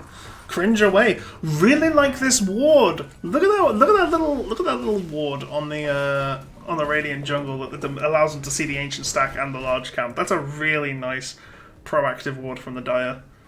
And look how much vision it's giving them. Oh, they're seeing all of this. Oh, and they even catch the smoke. Mwah! Beautiful stuff. Oh, the support in me is just loving that. You carry players in chat probably you're probably like, oh, they're not hitting anything, this is boring. But that right there is peak support mind games and peak support play right there. Fantastic stuff. Definitely. As a support myself, that ward sport is one of my favorites ward sports to get. Oh yeah, it's great. Same as this one right here, the ward that's in that Radiant jungle. I love that ward spot as well. I think that gives you so much vision once you've got that mid tower down. It's really, really nice. Just on the ledge near the large camp. Oh, okay, we have a pause. PLDC. Could this be what Radiant need to come back? Well, I say come back like I say come back like they're not ahead in gold, but you know that the majority of that gold is on the Anti-Mage, and the Anti-Mage is not really a factor in the fights at the moment. So one could definitely make the argument that Dire are actually the ones ahead here, especially considering that all 3 of their core heroes are very even in farm. Pretty even. It all comes down to how the fight goes and who performs the best execution. Yeah, for sure. Because it has gone both ways. Like Radiant have had brilliant fights as well as Dire just outperforming at some points. Like Dire is stronger when they have all their ultimates up and they have the burst potential from the Echo Slam. There are a lot of disconnects going on. Oh wow! Look at this! Look at this gold graph. You seen this? The team net worth graph? It's like a roller coaster. It looks like something. It looks like something you see at a theme park. How do you open graphs? It's in the top left corner. Sorry, in the top right corner, next to the X, because we're watching the game, right? Oh, okay. Yeah, I see it now. Yeah, it's actually that's a huge steep. Yeah, it's pretty steep, and it's just now starting to kind of head over to the Dire side instead of the Radiant one. The XP graphs tells the same story, and Gaben himself is now saying that the Dire have a 70% chance to win this over the Radiant's 30. What do you think about that? You think Gaben's right? I think Gaben is definitely favoring team fight execution. And they have performed a lot of more team fights compared to Radiant. Radiant is waiting on their anti-mage, so it can. And I don't know if how Gaben feels about anti-mage right now. So Yeah, that's maybe true. it's that. I just want to say, how long have you been playing Dota, if you don't mind me asking? I think I started when I was 13. Oh, so And, so a decent while ago then. Do you remember before Dota Reborn, whenever you killed someone, it would say the killer has just pwned X's head Yes, for this yes, much gold. I definitely. If you look at the win graph and you mouse over the little red and green squares that tell you when things happen, it actually still has that message. It does. It does. I didn't know that. I only just found that out right now, and I because obviously with the change to Reborn, whenever things happened, if you see just as I open up the chat, it just shows the the killer, then the little sword icon, and then the person who was killed. So it's quite good. Yeah, and if we look at the scoreboard right now, wait, can we see items if we look through? Oh, we can. That's interesting. Nice. All right, cool. So if I bring up the scoreboard right now, this is actually quite interesting. While we're paused, we can just take a look at this. Are there any items here that really kind of pop out as surprising to you? Because this seems pretty standard as far as things go in my mind.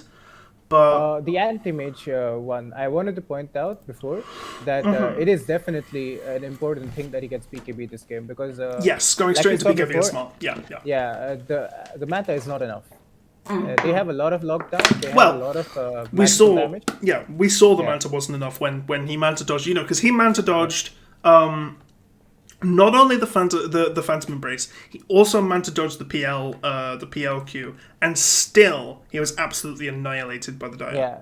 You need that It's just BKB that here. they want him to purge one thing, and then everything else is going to give him a huge problem.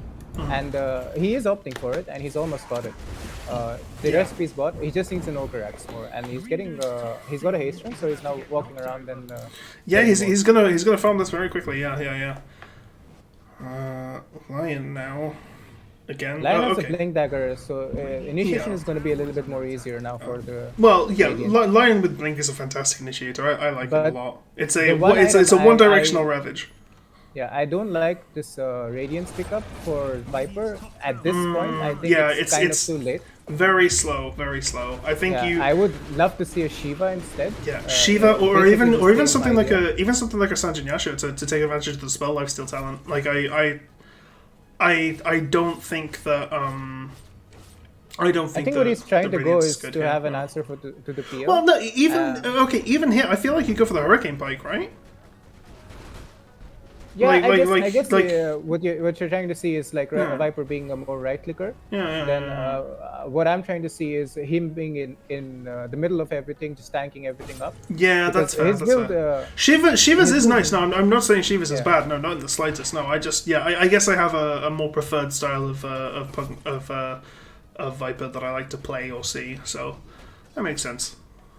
Yeah, the reason I think Shiva is better than what he's going for right now, which is Radiance, is because it's cheaper. It reduces healing, which Death Prophet does not like, Bugna does not like, and it definitely gives them a lot of AoE clear for the PL. So I think that's the most beneficial item they can go right now. And you see how the PL in this game does not need to buy a Manta at all, so he can just freely. He's got a heart, and now he's going for the San Yasha.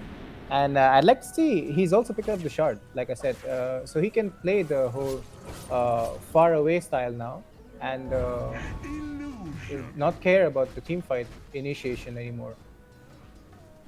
Yeah, for sure. Yeah, and to be able to not care about that team fight initiation, that is a very good. That's a good privilege to have. That's something you definitely want.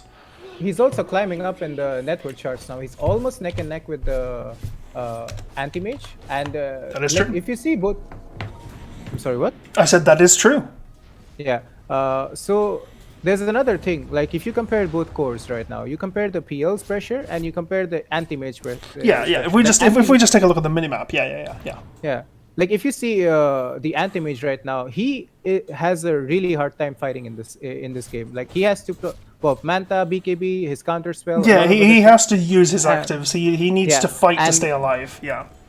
compared to PL, all you got to do is press diffusal, W, and Q, and then just stay far and then do that again. Like Yeah, anti-mage over and over. is- It's very different in terms of Yeah. how much effort and how much commitment the carries have to give. Anti-mage has to go in and make a fight work and win, whereas PL can lose a fight, but he doesn't actually lose because he's not there, because he's not committing like his actual physical body to it. Whereas Oh, and anti-mage Ags pick up anti-mage from- doesn't have that luxury. Death Prophet getting the Ags. So she has her whole Aghanim Bravado now. That'll like be with the that'll be quite nice. Siphon as well. And the Yeah, Siphon the provides a fear. the siphon one. They actually did get a fear in one of the fights earlier that I forgot to mention. Yeah. But I do very much like the Death Prophet shot. I think it's fantastic. No, The no, Ag you shot did as well would be mention nice. it. She, did I mention Pizza it? died, right? Yeah. Oh, okay, cool, Uh, nice. I did mention it. Thank you. I got it. Really nice smoke into Roche here. Actually, this is sneaky. This is really sneaky, and I quite like it. Oh, but they're gonna know. They know. They know. They know. They know. Definitely. They send in the PL illusions. Oh, the Echo Slam! That's really, really nice. It doesn't actually get much though, and Earthshaker instead just dies. The life drain is there onto homemade pizza, but they managed to get a full death ward off, and Maledict is going to do some serious damage to the Death Prophet. And now it's 1-for-1, 2 supports down. The fight is still going, is still raging on, and PL is absolutely dominating and working through the Radiant side, taking down the Razor, taking down the Viper. Now going on the Witch Doctor as well, who has just brought back to get into this fight. Managing to delay it quite a bit, and Anti-Mage is just not, just doesn't care about it. Anti-Mage is just not fussed. That was a really Hail Mary play for Radiant there to go for the Roche. Yeah, it was it was very sneaky, very greedy. So- Was it greedy? Yeah, it was. It very was greedy, because yeah, they didn't, yeah. They didn't push out lanes enough. No, The mid lane was getting pushed in by the Dire itself. They saw that. Yeah. And that's why they're like, nobody's defending this tower. That means they have to be in Roche. Yeah, well, no, it wasn't even that. If you look at the wards on high ground, they actually caught Witch Doctor at the Roche pit because Witch Doctor was hiding in the trees. Well, that's just brilliant wording. Yeah, no, really good ward. Well, it's a standard ward spot. It's just a regular one, but it's just a good ward spot to have vision of because it does cover the Roche pit from that side. Which is because Witch Doctor in those right hand side trees was just kind of standing there, and why would he be standing there ever if not for providing vision for the team that was doing Roshan? Yeah, it's also the fact that Radiant does not have good Roshan takers, so they can't sneak No. it. Like it's gonna take a long time. So even though they Echo Slam there and the Echo Slam doesn't really work out, the long fight for Dire is more favored. Yeah, it's completely because fine. they have PL, they have Death Prophet, and Death Prophet almost died in that fight. Like she survived at 12 HP. Did she actually survive at 12? I thought she might have buyback Yeah. to something. I thought she was dead to the Maledict. That is a very close survival. Wow. Yeah, she waited for the last tick, Literally- and then used Wow. used the 21 charge to survive. Wow. That is amazing. That is really, And- really cool, actually. Literally 1 point of strength made the difference there. Yeah. It's also huge for Dire because she doesn't lose the Exorcism then, because Exorcism would have gone on off cooldown if she would have died to that. Yes, yeah. And then because of that, they take yeah. Roche, because Exorcism is really good at taking Roche, unlike it does a Radiant. lot of damage, and also with the Aghanim Scepter as well, she can throw her spells at Roshan and actually get damage out of them, like more damage out of them as well, because the ghosts do physical, right? Yeah. Yeah. So it's Also very nice. if you look at Rado's build this game compared to the last one, where he went for a completely defensive Aeon this last time. Yes, This time he yes. doesn't care. No. He's got the Force Staff, he's got the BKB. Well, and that's enough. And now there's he- there's nothing that's threatening him enough to where he wants the Aeon Disc, right?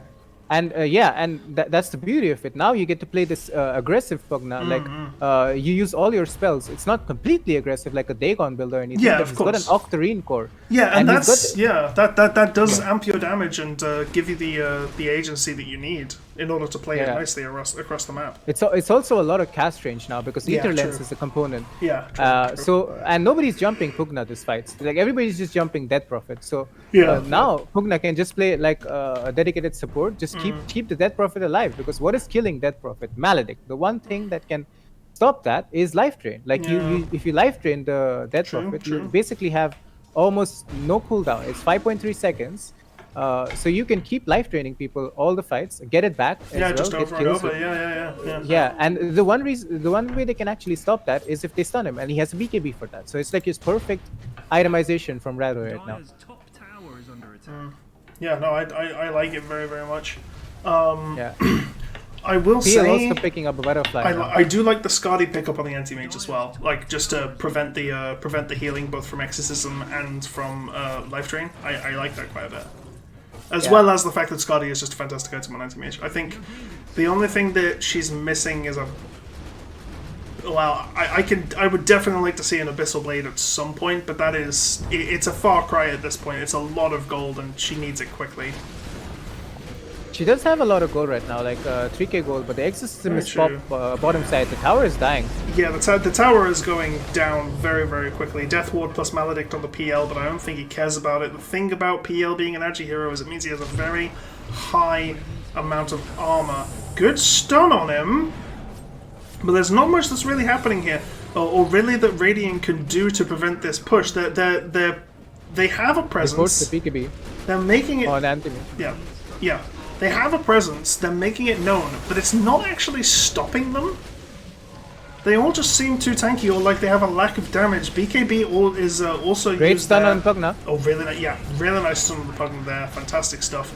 PL is now going to go in and absolutely, just shred through this Razor really, really quickly. Oh, the The echo. Glimmer Cape is there, though, to keep them alive. Walking Fountain from the Witch Doctor. Not going to be enough health in order to save them. It's a nice stun from Lion, but it's not going to be enough. It's only going to be delay. That's a triple kill for the Phantom Lancer. The buybacks Would you are there believe on me? Radiant. Would you believe me if I told you an Echo Slam was on the ground right now? Like, Tower is under attack. Did Echo Slam happen? yes, he Wow. missed. That He must have been. he used it on the ground, but that's because of the nether toxin. He missed his blink. Of course it happens. No, but it didn't matter. Well, in all fairness, look at these fishes. These fishes plus aftershocks are absolutely just paying dividends right now. Anti-Mage manages to pick up the Earthshaker, but it doesn't seem to be enough in terms of actually dissuading them from taking their racks here. I feel like they can go tier 4s, only because they only have Witch Doctor and Razor and Anti-Mage up. They don't have Lion for 50, they don't have Viper for 60. They've got a lot of space here, and if they want to play this aggressive, if they want to go for the end, they probably can, but it is the smarter and safer play to play it out, because they are very comfortably ahead. I feel like they're at a stage of PL where it's almost impossible for them to throw. He's got more or less a completely full build. The only thing he's missing is a Skadi, which is currently having its seat warmed for it by the Aegis that just expired, so he gets a nice little bit of mana back, and he's going to get that done now. Anti-Mage is building a Sacred Relic. Divine, maybe? Nullifier, no? Nullifier. Yeah. Okay. Nullifier very good into the Pugna, have to say.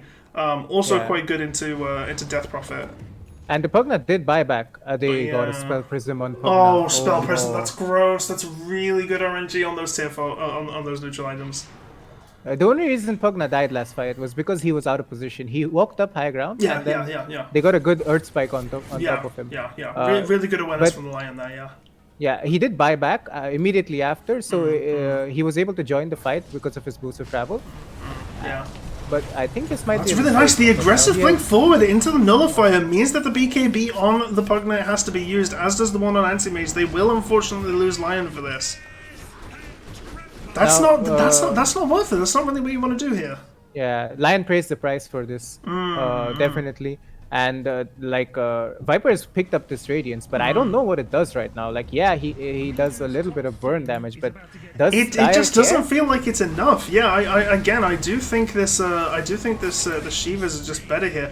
Anti-Mage quickly taking out the Shaker. PL is stunned here. Can they actually do anything? Because this is where you want to do something. PL's a little bit out of position. Link. He's not where he wants to be. He's used his Juxtapose. He's taking a lot of damage, and he doesn't have Aegis. But now the March of Millions happens, right? The illusions just come in out of nowhere. Anti-Mage's looking very, very tanky, but he is getting sucked from both sides with this Death Prophet and also with the Pugna. It just feels like there's so much on Dire. It's like a massive Katamari of just stuff you have to deal with, and I have to wonder if any team could put up with this, let alone the Radiant side. Anti-Mage just has the worst like team fight in this game because he has to do everything in this Yeah, in this he has. fight. And Yeah, everybody's he's just like hiding the him. he's like the mom who's got home from a long day of work. You know, it's like, oh, I have to do everything in this house. You know, washing dishes Yeah. and stuff.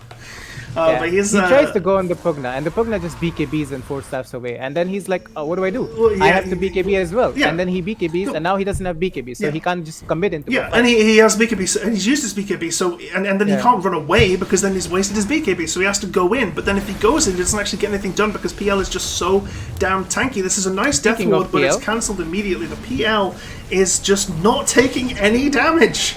He's not taking any damage. Yeah. Is there a bug? He keeps getting hit by things, but his health bar doesn't go down. What is Butterfly. this? Yeah, exactly, right? Exactly. Butterfly plus Heart, the boy just cannot die. He's literally unkillable. It is the he's- level of PL that no one wants to deal with, but unfortunately we have all had to deal with too many times. This is Mega Creeps for the Dire, and it looks to be game over for the Radiant. Razor is down for 105 seconds. This is a Hail Mary attempt for the Anti-Mage. Can they at least get this Pugna? The answer appears to be a big fat no. Life is harsh, life is cruel. Accept this reality so you can move on from it. That is all 5 heroes down. Anti-Mage brought back, but it seems to be just a formality at this point. They are trying to get as many kills as they can. Unfortunately, they will get absolutely zilch from it. Improvise again, like Yeah, this you Deadbolt were saying stuff, it. They like, looked amazing in that game. Like, I maybe they can win this. Maybe they can take it all the way home. They have to start banning Pugna. If you're facing Yeah. Improvise and you're not banning Pugna, Yeah, 2 games there's in a row there's this a ser- happens. yeah there's a serious problem. Yeah. But the thing is if you haven't seen this game, Yeah. game and you take a look at this win screen, right? Who do you Yeah. think is the problem? Who is the we have to ban this against these guys? It's PL, right? But you don't. Yeah, You don't. The PL or the PL is a very good hero. Don't get me wrong, but the draft around the PL is what allowed him to go absolutely nuts here. What you need to ban is you need to get rid of the Pugna or the Grimstroke at least.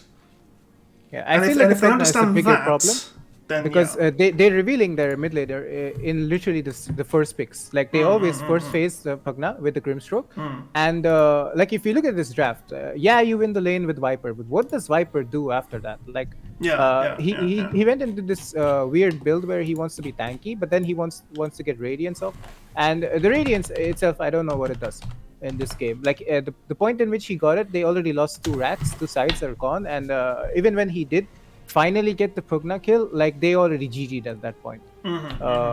The other thing is that there was this one point where they almost killed the PL, and Razor is hitting him but desperately. And there's this one thing that actually lost them that fight, and not getting them the PL is because the Shaker, he died before, and they used Static Link. So Razor is on PL. He knows the real Yeah. PL. PL doesn't have Doppelganger, and Yeah. they have no way to kill him because Static Link is on cooldown. Yeah. Well, for sure, but and also Static Link doesn't actually do any damage. It just prevents PL from doing the damage, right? Yeah, but at that point, it was like he could have died if he got the link off.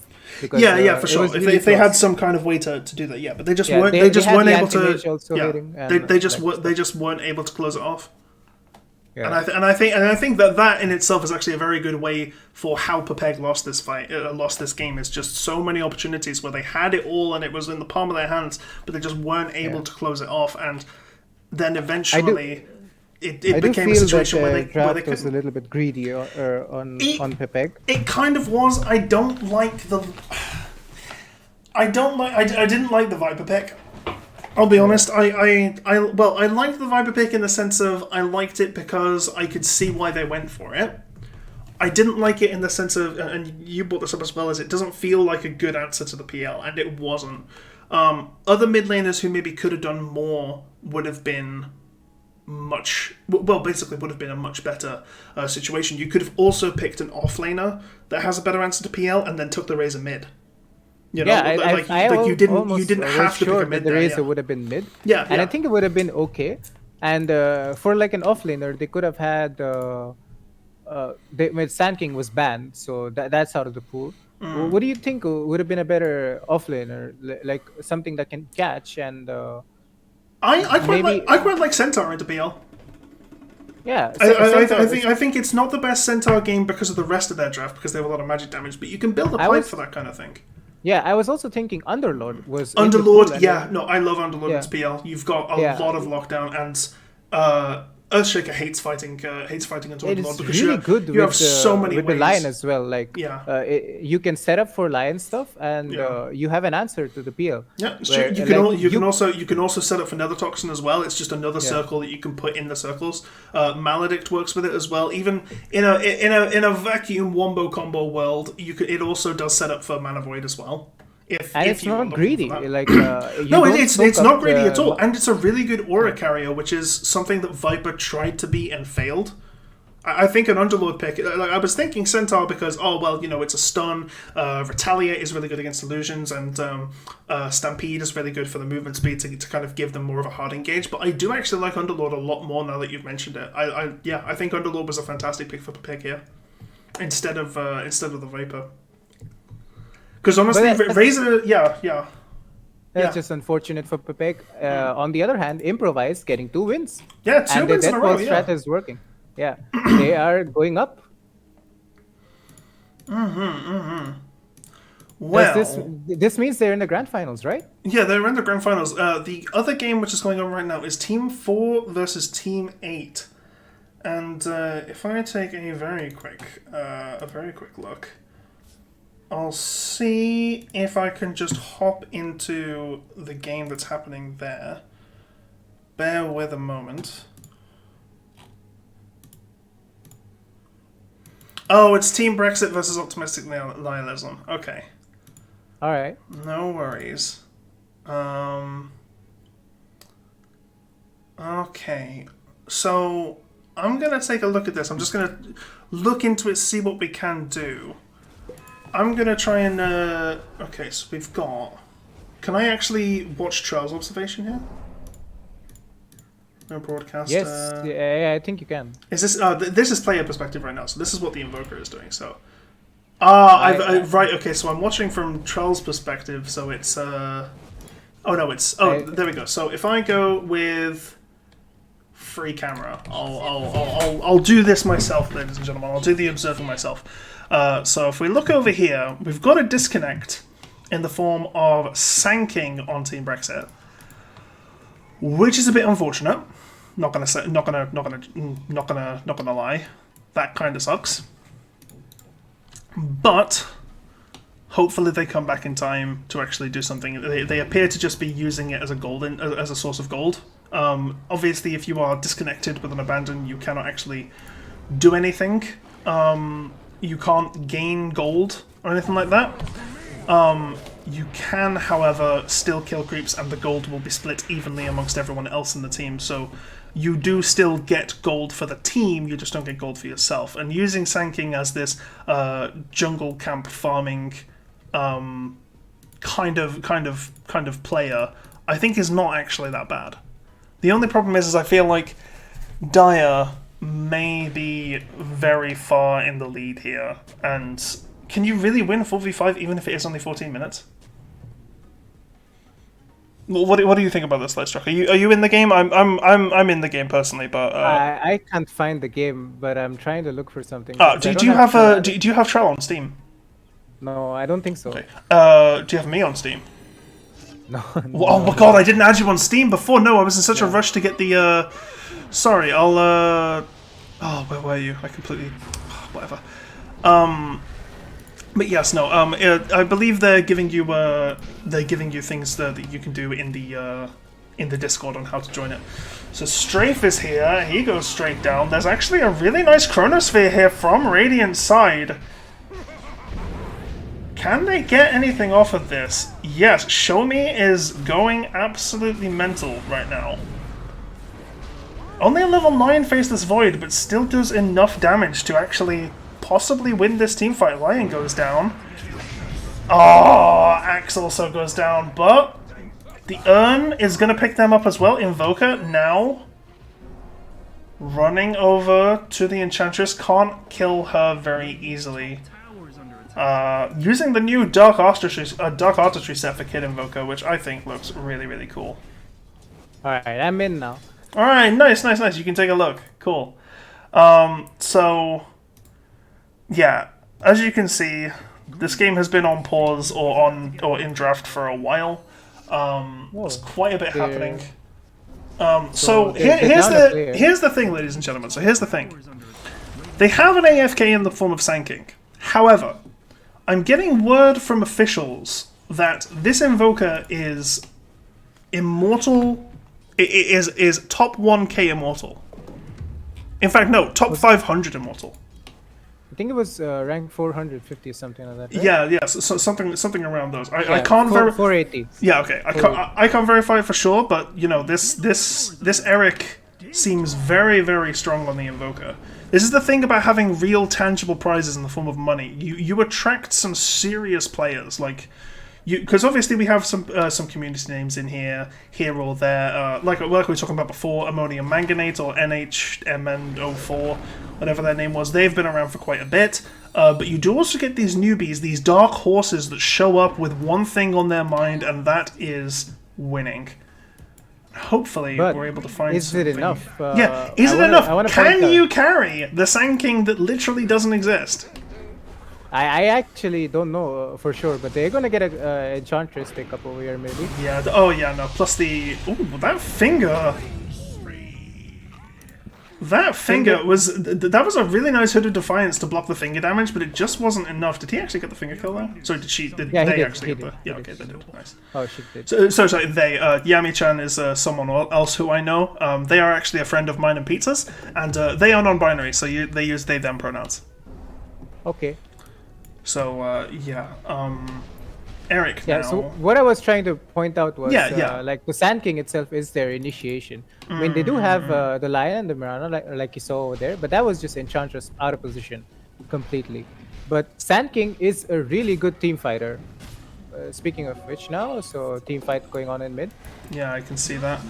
The Dream Good Coil is coil. there. Enchantress But goes it's not down. enough Yeah, to save the them. coil's nice, but I don't think it actually gives them enough. It's a good route from the Oracle. That is. The arrow. That's a really nice arrow. The mana getting drained from Slark. Eric is having to run for his life here. That's unfortunate. Chrono. But the chrono is massive to pick up the puck. Show me. This axe call is really, really nice. Yami giving their life there to make it so that the call wasn't actually that good. To survive. Coming back to my point where, like, team fight is fine and all, but you are down a player, and Dire is definitely showing their strength in numbers right now. And Like, I can't help but wonder if they had the Sand King, this would be a none of this very happens different story. because, Because they of have the invasion. threat of Epicenter and a Burrow Strike coming out of nowhere. Yeah, But instead, now every one of their heroes are like, you commit in, but you have no way to escape, and you don't have a follow-up behind you waiting. So once you're in, you're in. There's no going back. And Sand King basically provides you that. Like, you know, you can leave a fight after you've committed into it, because you have the threat of an Epicenter Burrow Strike coming in and as a follow-up if you try to chase.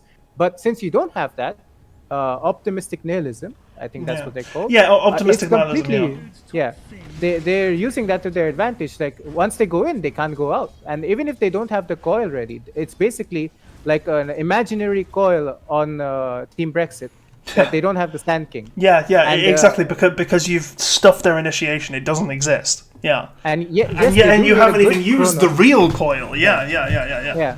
See, I think The- what you want to do is, in that instance, is as soon as someone dies, you want that person to then be on Sand King duty, just microing them around and actually giving them something to do.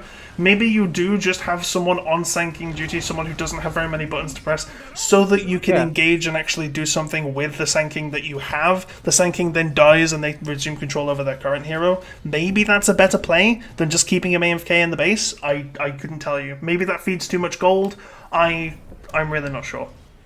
It's just an unfortunate situation where, like, yeah, you can make Mirana play the Sand King right now because she's dead, but the Sand King has no way of initiation either. Like, if you look at his items, he's got a Ring of Health and a Boot of Speed, Yeah, he AFK'd. and he has level 1 Burrow Strike. So Yeah, it's even very if you short do range, have, and it's like keep in mind, 400 even though he has 3,000 gold, he cannot actually buy any items. Yeah, you can't buy it. You Like- can't buy any items on heroes that have disconnected. Yeah, so Which I like, personally don't like, but you know. I mean, yes, it doesn't. Well, because what I would do, right? If I actually did this earlier in a game on Sanking, believe it or not. We had an AFK Death Prophet who abandoned. I bought Shadow Amulet on my Sanking, and I put Death Prophet here in the enemy base, and I Shadow Amuleted her. And then I bought Boots of Travel 2, which allows you to TP to heroes, and she was basically just a teleport to the enemy base beacon. And that was quite funny. Oh, the big brain plays. It's a huge brain place. We lost that game, but don't pay attention to that. It's the plays that matter, you know. Yeah, exactly. Even Well, if you do the lose, thing if you- is it would have made for good At content, least right? you tried. Yeah, exactly. Yeah. I thought it was smart, and therefore it was smart. Yeah. So I'm there. It was pretty smart. Like you can definitely get some. There's definitely counter value in plays it. with Yeah, that, it like just it- yeah, yeah. just wasn't enough. It's like a human ward or something, if you want to call it. like that. Yeah, for sure. Yeah. This instance, however, is not favoring Team Brexit. Like maybe they would. Yeah. Yeah. Well, they're If you- 15k down. Like they Yeah. look at the net worth. Like the top Yeah, and 3 this is a heroes free are all roll. dire. It's just a free roach because, Yeah. like, yes, you They do can't have contest this Chrono now. and Cataclysm. That's Yeah. a possibility eventually in this game. Yeah. But right now, as we see, the Invoker is nowhere close to an Aghanim's. Yeah. And Chrono is, yes, available, but what damage do you really have? The Slark, Yeah, however, if has you, a yeah, BKB. if you manage to chrono the entire team when the Roche is on very low health, and then you finish it off yourself, pick up everything, and blink out, that's ideal. But that is Yeah, but such an unlikely situation to happen, right? Where's the damage in the Chrono, though? Like, they Exactly. don't Yeah, have yeah, yeah, Cataclysm yeah. yet. You would. When I say that, I mean you would stun it. And, oh my god, Enchantress actually almost getting picked Yeah. off there by I mean, the Sunstrike. That you, would you have can been funny. just see that Sunstrike doesn't even kill the Enchantress at that low HP. That means, like, Yeah, it's yeah, and that is like, you know, with almost maxed out Wex as well. Sorry, almost maxed Yeah. out Exort as well. The Chrono is actually used here, and it's actually quite nice because it's a very good setup for the Invoker. But they don't actually get anything, and now they're 3 versus 5. Eric putting a nice ice wall down, making it so they can't chase any further than they already are. But Axe is in the building. They're able to find him, and Eric goes straight down.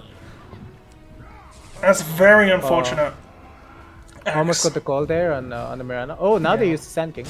Nice, That's nice. the This is play. actually good. This is what you want. It's level 1 epi, but it is a spell that you can use, and they are using detection or something there to make it like that. That is good. You are at least using your resources. I like that Invoker died, didn't think twice, and immediately started microing the Sanking and playing them instead. It's You have really to be a nice little bit stuff. careful though. The Mirana microing the Sand oh, King, yeah. not microing her own hero. Yeah, that's true. It's unfortunate. Oh, this might be good though. A little bit of damage. It cancels out their blinks. Oh, start taking a lot of damage. Maybe. Oh, he's going to be forced to reset a little bit. Maybe. But Here's this a, is the beauty here's a of Slark. Marana arrow. A good man. Just, Oh, missed. just missing the Enchantress there. Some towers under attack. Yeah, this is really rough. I really doubt if I really doubt the ability for the Invoker and the Void, because the Invoker and the Void are very clearly quite good players, right? Like, I feel like we can Yeah. tell from I how mean, they're the farming and one from how way they're I playing feel- that they are very good at what they're doing. Like, these guys are Arrow? skilled. Yeah, nice arrow. Nothing can be done about it, but it was still a nice arrow. I feel like their level of play just might not be enough here. In comes the root from Oracle. Strafe Oracle is absolutely destructive. We've seen it multiple times in this tournament so far. The taunt is there, the disarm is there. You know what's not there? The Faceless Void or the Chrono. The buyback is there as well. So Faceless Void is back, but unfortunately I've seen the future, and Faceless Void might not win this because Chrono has another 30 seconds. Yep, I've seen the future. And he's not in it. Yeah, it's definitely looking pretty grim right now for Team Brexit. No, that's Oracle. Unfortunately. Oh. You were saying Yeah, it was they looking. defaulted GG. Yeah, I said you were saying it was looking grim. It was actually Oracle. They don't have a Grimstroke. Okay. That was a good reaction. It just okay. Like sorry. They do that- say sorry that for is the situation though, so they're good players. Yeah, okay, fair enough. Yeah, that is the kind of they're decent in that kind of way. Like in all fairness, Well, we have our finalists now, Yeah, right? we do have our finalists. I can't help but feel like if Sanking existed, right? If Sanking existed, I feel like that would have been a very different story and could have even been a really close game. Yeah, it could have been a close game for sure. Because Sanking answered, like, assuming Yeah. if we use the theater of the mind very quickly and we just try and push Sanking to where he should have been if he was actually playing that game, he answers a lot of the problems we were seeing with Team Brexit in the form of not having a good initiation, not having a good counter initiation, and also not having enough AoE teamfight damage. You know, Invoker was pretty much their only source. If they had Sanking as well, that wouldn't have been the case. They and also lose Roche because Yeah. their Roche presence is Sand King. Like Yeah, you If fear Sand King. Sanking is for real. The only other thing that you fear in Roche is Chronosphere plus Invoker, but you can see that coming a Yeah. mile away. Yeah, Sanking. it's also Well, the thing is Sanking has natural blink bias, so he blinks, Burrow strikes in. Like that is at max rank. That is a 2,000 unit engage. Like that is, you can't see that coming unless you have very good deep woods. Yeah, 100% agree. Mm-hmm. I cannot say it better, but what I was trying to point out was they also have this Oracle hero Yes. that Sand King needs to jump in the fight. And if Yeah, you see yeah. his This score this right now, guy he's got- cannot live any longer than the start of the fight Yeah. because if they do, if Oracle actually stays alive, they just tear apart the entire thing. They are so good with the dispels on their allies. They're really good with the purges on enemies. And False Promise just is an absolute monster when combined with someone like Slark, who has a lot of regen in and of himself and just loves having the agency to, you know, it's 10 seconds or something like that. Is it 8 seconds? I'm not sure. It's a long period of time in a team fight where you can do whatever you want. And that it's is not only about the really good on Slark. Slark. It's also one hero like really likes to go in, but does not have a lot of defensive abilities. Is Puck, and Puck when you have like False Promise to rely on, you can just hard commit on stuff like this when they don't have Sand King to instantly stun you on, like, let's say you go on a lion, because that's the one guy you want to go on because of the instant hex. They can't save the lion. They have nothing to save the lion. And instead, like, even if you do get somehow caught in a chrono or something, you have an oracle that can just False Promise you, and then all of that is gone to waste. And they have the axe to initiate on that. So I do feel bad for Team Brexit, but I feel like Optimistic Nihilism did have a solid draft, and they did play to their advantage in that fight. So good luck to them in the finals, and they will be facing Improvise. Yeah, indeed they will. Indeed they will. And I've got to say, Improvise versus Optimistic Nihilism. I've got to say, you've converted me into a believer, right? I've got to say, I prefer Improvise to win this. I've loved their playstyle so far. I was a little cautious in game 2. But they completely destroyed not only the enemy team, but also any remnants of doubt that were in my mind. I believe that Improvise can take this. And I think it's... The only thing that sucks is I love the team name of Optimistic Nihilism. I actually really like that one. That's a good team name. Yeah. That sounds and it works as well because you can abbreviate it to ON really easily, right? Like if it was an org name or something. ON is just on, right? You're always on, so there's no off time for your gameplay, and you're gonna need that on against the Improvise because they're really good at these team fights. You don't want to slack on them, otherwise you're gonna get punished really hard. And I feel like Optimistic Nihilism really need to bring their A game if they want to win this, because I'm favoring the Improvised team over this, but I've not seen Optimistic Nihilism's games that much, so I can't say. We don't have as much info on these guys yet. You had a disadvantage. They had a disadvantage, so it's hard to tell if like they really played really well or they just won because of the advantage. But I'd really like to be proven wrong. I want to see a good team fight game and a lot of. I want to see a bloodbath, man. I'm excited to see the bloodbath game. Let it go to 60 kills. Let it go to 80 kills. Maybe a long game. We've had pretty short games. I feel. Well, And, I'll tell you. I'll tell you what. Sorry to cut you off there. Sorry to cut you off there, Lightstruck. But I do want to make it very clear for you and also for the fans watching that may not actually know. Team 4 is actually chock full of community heroes. We know a lot about Team 6 because we've seen them twice and we're about to see them a third time. But Team 4, just to give you a little bit of a, bit of a backstory. Strafe, who was the Oracle player or the Green player in the last game, is a known menace on IO and Oracle. He has been in multiple past tournaments and he has destroyed on those heroes multiple times. They are very much signature targeted ban heroes for him. F Mega as well is a very well known Invoker player as well. He's shown up in past tournaments as well. He's actually won a community cup once, as has Oxygen, who's another player on them as well. And Sopo is also a known community member. I don't think Sopo has any big accolades in the tournaments previously. That's not a flame. I just can't remember. If that is the case, please do let me know. And I'm sorry for possibly bad-mouthing you, Sopo, but they are someone who is very frequently in the r/Dota2 Discord server chats, so I definitely recognize their name. So while these guys are not while these guys, we haven't watched their playstyle together, we can look at previous tournaments and we can look at previous appearances of them just in general, and we can say that actually these guys are pretty good and they do deserve to be here. They do have 2 past tournament winners on their team after all.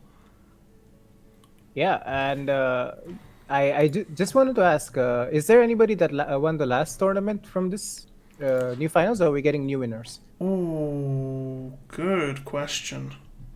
Good question. I'm not sure about that. Hang on, I need to. In order to do this, I need to scroll way back in Discord and just try and find something very quickly to see if I can find the announcement that we made for when the last tournament was won. So that's. Alright, okay, so we have game radio, doesn't seem like it on both sides. Oh, whoops.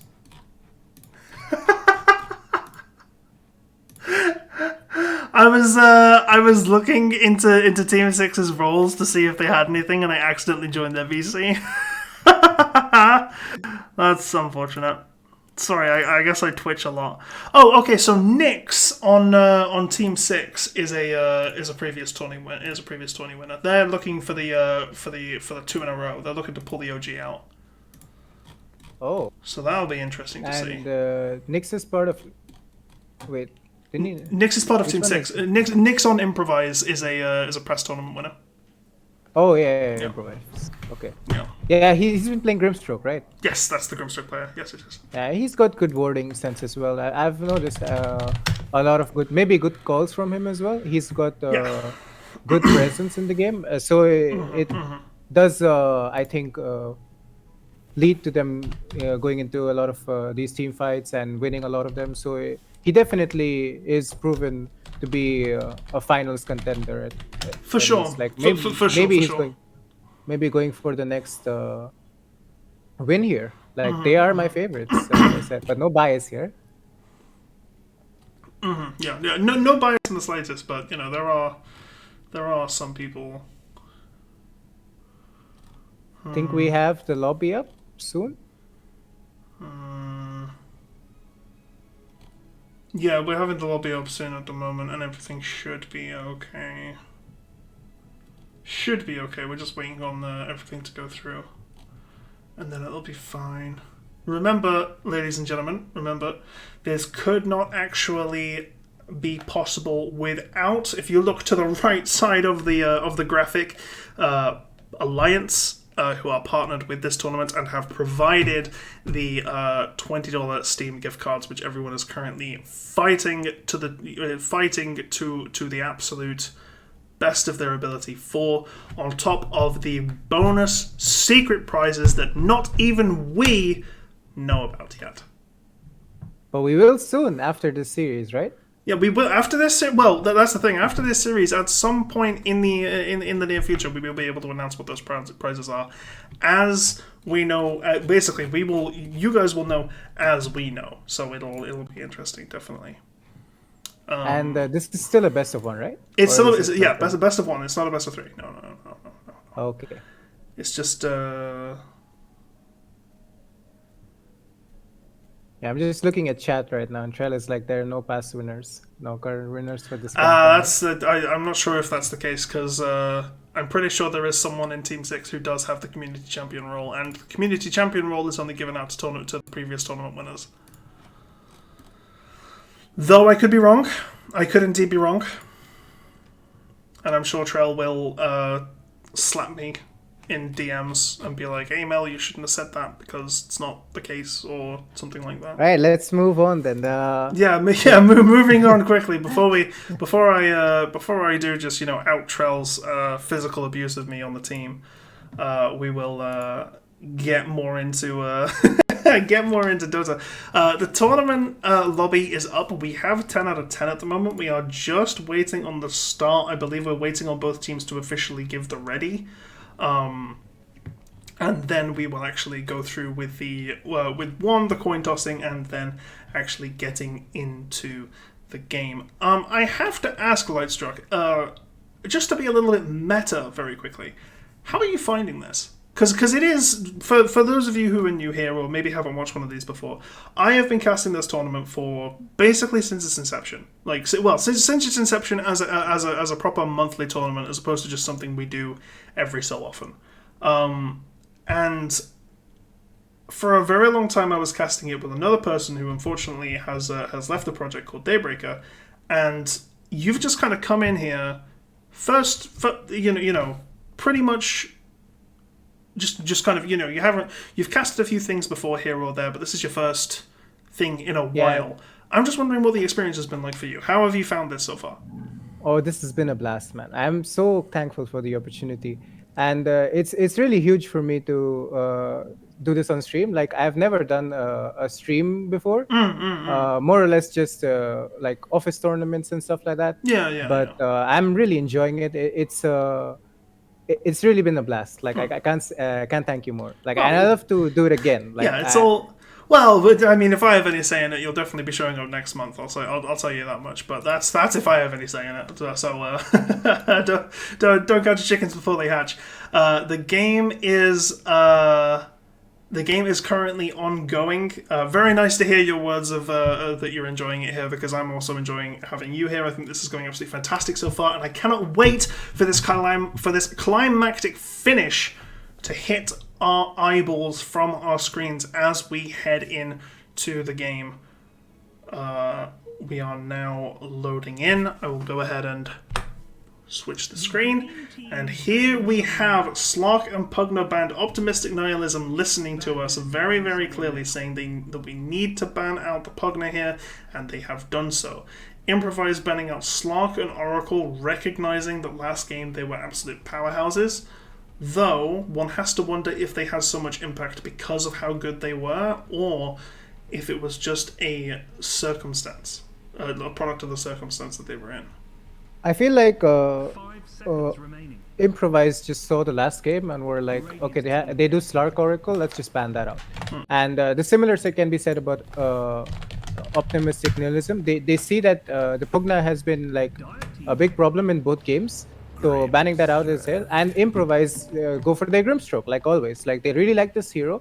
It provides a lot of team fight, and Nyx, being a previous champion, like you said, is looking to close it out with it. Like, he's found his hero, and he feels that this is the strongest thing that he can do.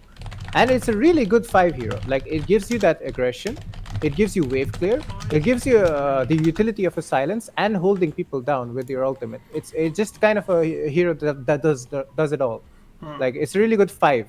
In that sense, and they can maybe flex it for a 4 as well. Yeah, well, I mean, Nyx has played the same hero 3 games in a row. He definitely has the experience on it, right? He's definitely warmed up at this point. He's ready to hit the ground running with this hero, and Personally, I think Grimstroke just does it all. I couldn't have said it better myself. I think he's a fantastic support. He doesn't give away anything in the opening pick. He's really good. He's a really good safe first pick, and he just does so much. You can pick.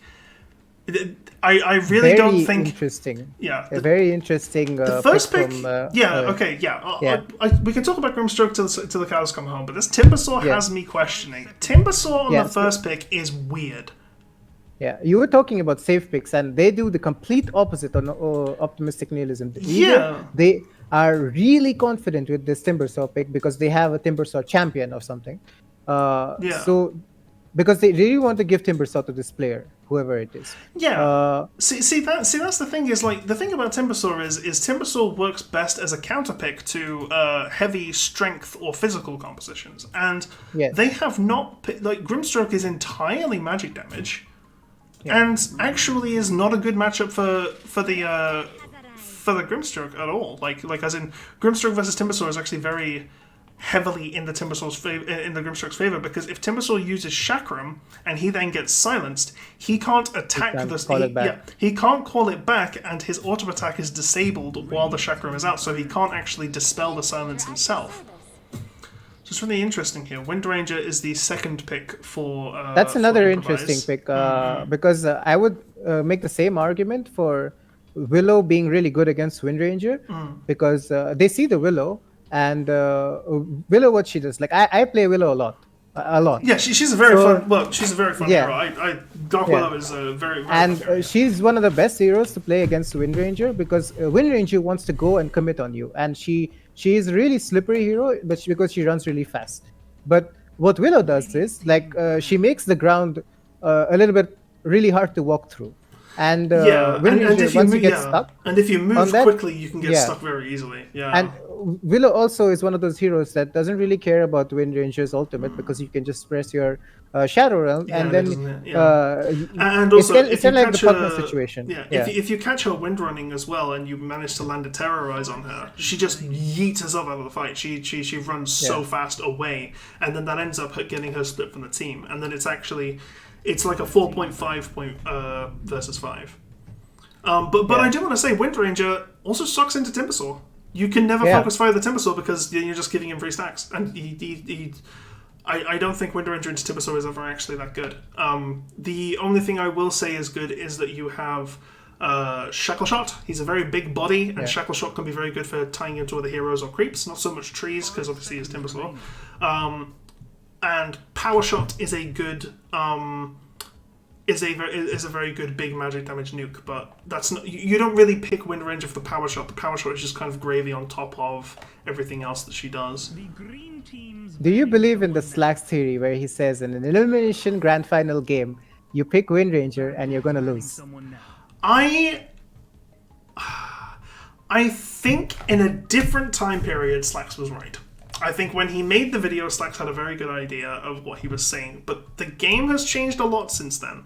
We've received Aghanim shards, we've received so many different upgrades. We've received the change to hasted movement speed, we've received the change to people who unlock their movement speed and all that kind of thing. And Windranger now is actually a fair bit better, even though she hasn't changed very much, just because a lot of other heroes have kind of come down in terms of their power level.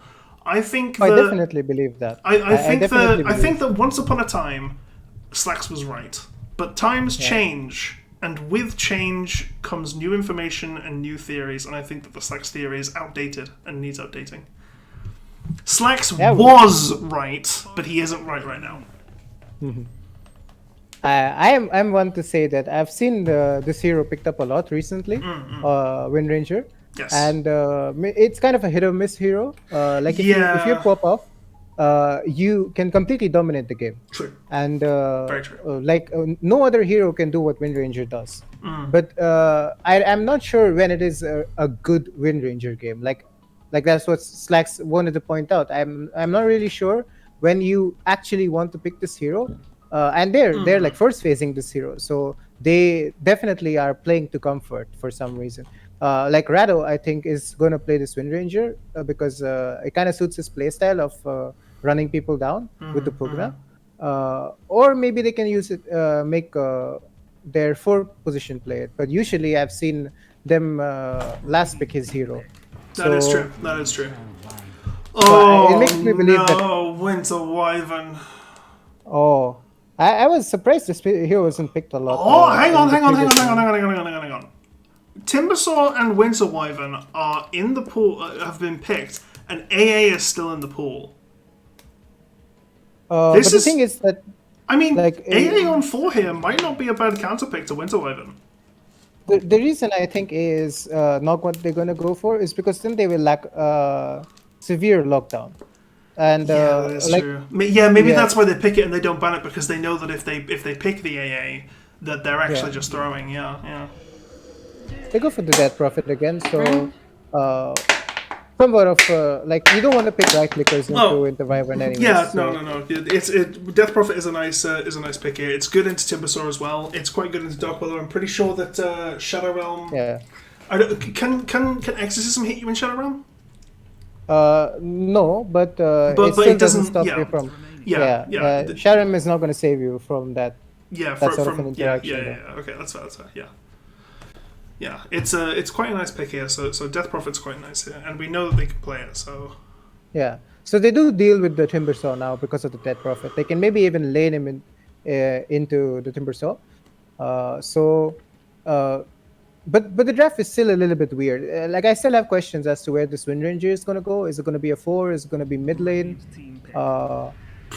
gotta say they're cutting that close. 1 second of reserve time less for Optimistic Nihilism. Like, my goodness, this is they are playing bullet draft right now.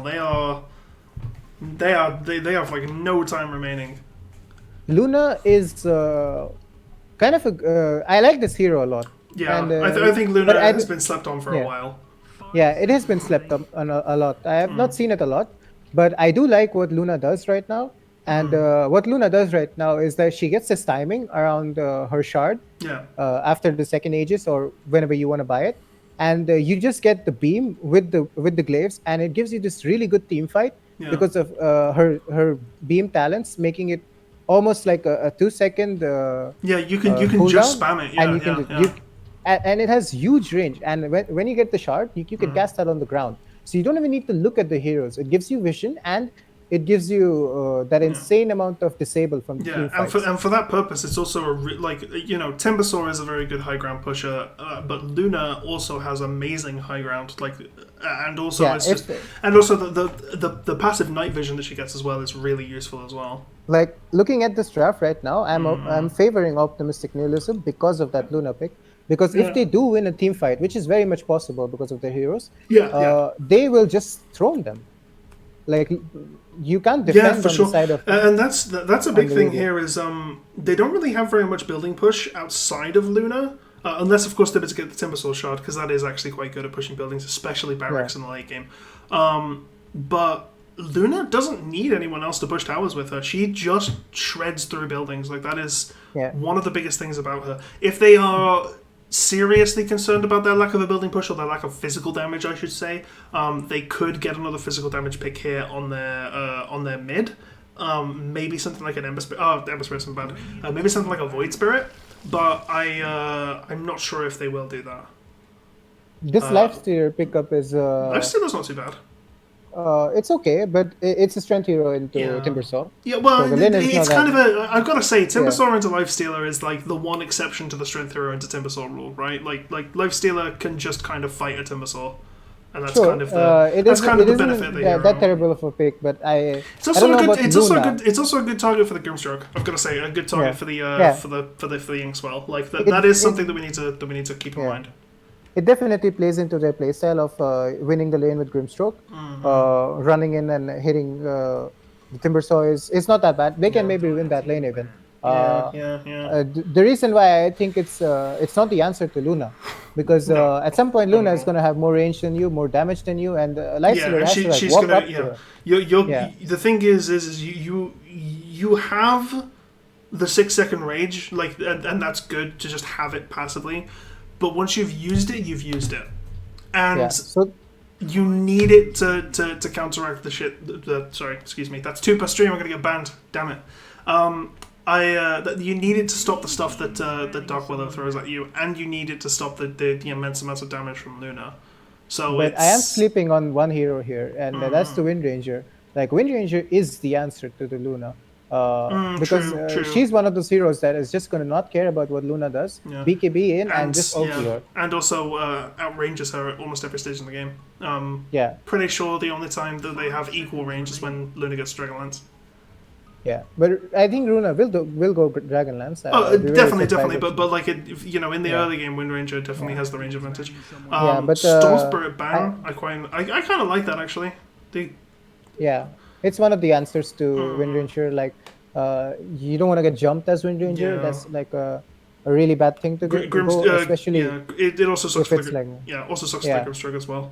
Yeah. Death Prophet doesn't care too much about it. Lifestealer doesn't care either. Lifestealer cares slightly, but yeah. 3 Death Prophet. Yeah, this is a 3 Death Prophet. So if it is a Storm mid, then it would be advantage for him in levels. I more mean that Storm.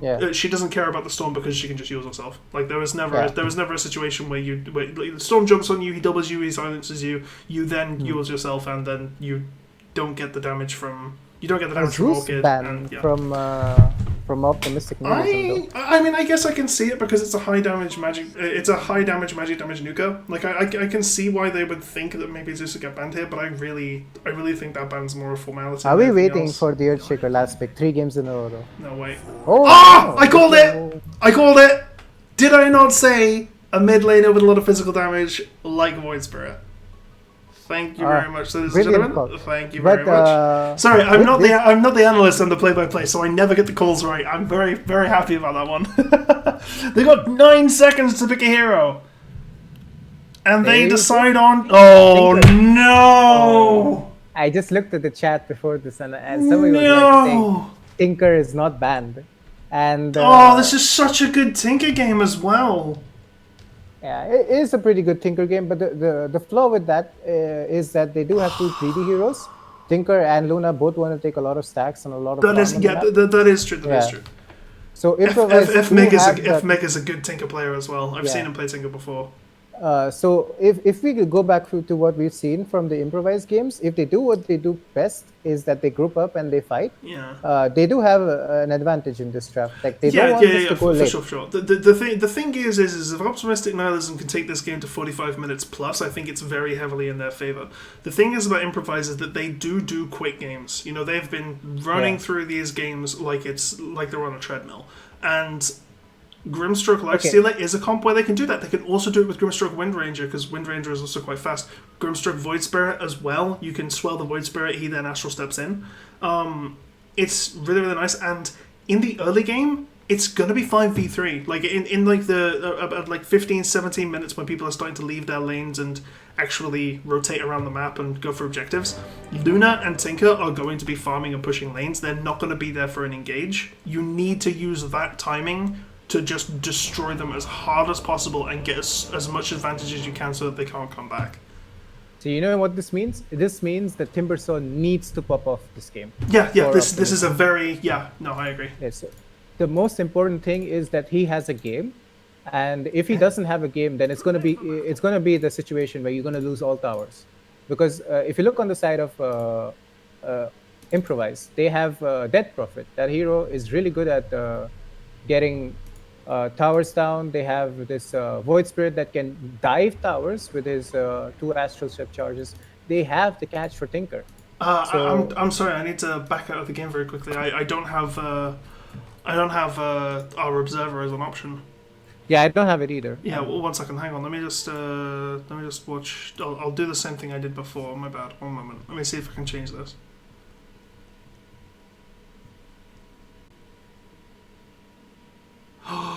Oh no, I think I know what happened. And I'm not going to say anything about it because I'm not. That's fine. I'm just using free camera for now. I'm just using directed camera as it stands. But yeah, we've got a little bit of an engage happening here on the Radiant side on to Dark Willow, who is looking to tree juke.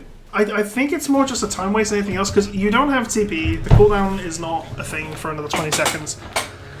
But this will maybe give them 4 runes. Yeah, on, yeah, they do. It does waste their time. Yeah, that is true. Angry with each other. Or maybe not actually. Well, it's 2 Timber runes. is not looking to get that. It's 2 runes for sure.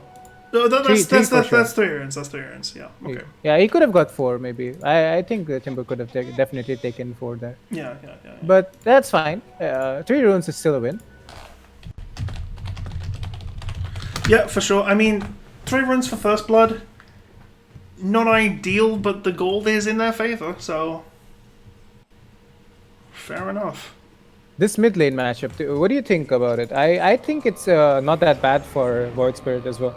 Like, yeah, Tinker does a lot of damage, but I think Void Spirit is decently okay with this. Yeah, like, he can I some think good points in Resonant Pulse and get some creep waves. Tinker hates people that can just jump on him and make his life hard, and Void Spirit does those things. I feel like Ethniga is a good enough Tinker where he can play the matchup nicely. Just abusing his range right now, making it so the Void Spirit can't do anything. Because post 6, Void Spirit is going to be giving him a very hard time, especially if he does go for the very standard Max Resonant Pulse build. Because the shield absorption can win him trades very easily. Yeah, and the Ether Remnant really good to secure range CS. Yeah, so it's good to secure range. Oh, this is a nice ink swell happening here on the bottom lane, though.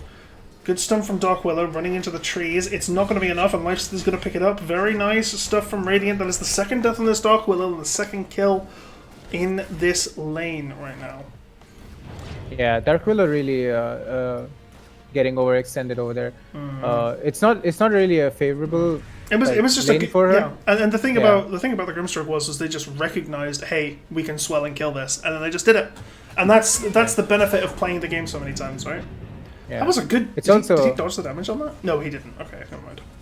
It's also that Dark Willow has no defensive mechanism right now because they knew that she has Bramble and she's level 1. Yeah, she doesn't. And they used the level 2 advantage that they both had. Yeah, she has no Curse Crown. She has no Shadow Realm. It's a free kill. Top lane, a little bit. Nice. A little bit of damage on top lane. Yeah, I do like. Okay, it's not bad. Bramble Maze does a lot of damage per Bramble. I forgot about that. I'm gonna some. Oh, Inkswell on the Timber Sword right now. Oh, is he actually dead here? He does have reactive armor. He's got Timber Chain as well. He should be all right. But that is a lot of damage. It's enough to scare him, right? Yeah. That's what counts. Tinker is really winning on the CS chart right now, so he's 18 to 2 compared to the 7-0. Yeah, that is absolutely massive. 3 denies as well. Luna is also CSing like an absolute beast as well. Yeah. They did manage to block the scam, but not fast enough. Like, there's a spawn. Yeah, well, that's good because if you think about it, that's actually good because now they might do a pull and then they won't know that it's blocked. So. Yeah, but they will get one pull off at least. So, yeah, for sure. As we see, the pull happens. Yeah. On both sides. So Luna definitely knows about this because of the sword. So maybe they know about the sword now. So it's possible. I'm excited to see what this Wind Ranger is gonna play in this game because that's a really nice ink swell. That's Timbersaw going down. Lifestealer and Grimstroke doing what they do best, as we were talking about before. Yeah, that's huge because Timbersaw has to win this lane in order to be a factor in this game. Unless Tinker, it's gonna take a while. Yeah. Like, it's not that hero that you win lane, you win game sort of thing. Yeah. Like, you need some time. You need that boost to travel. You need to hit your timings. Another Inkswell combo here with the Lifestealer. They're gonna go in. Lifestealer has not used Raise, but they're going to now so that they don't have to worry about the Bramble Maze. And do I see 4 kills? Shadow Realm coming out might actually just be enough to save her. No. Big damage on the Grimstroke, but yeah, not going to be enough. Lifestealer picking that up relatively free. Timbersaw does walk back around and get Grimstroke, though. That's completely fine. Yeah, Timber there was Sword- an yeah. opportunity where Willow could have just Shadow Realm TP'd out over there, but I like that she went for the Yeah, I Brimstroke thi- kill yeah. as well in return, so it's good. I definitely feel that was a really nicely timed rage on this Timber Store as well, just to Oh. make it so that nothing else. Yeah, Inkswell to get out there is quite nice. Luna on the top lane is going to get that kill on Death Prophet, as we saw.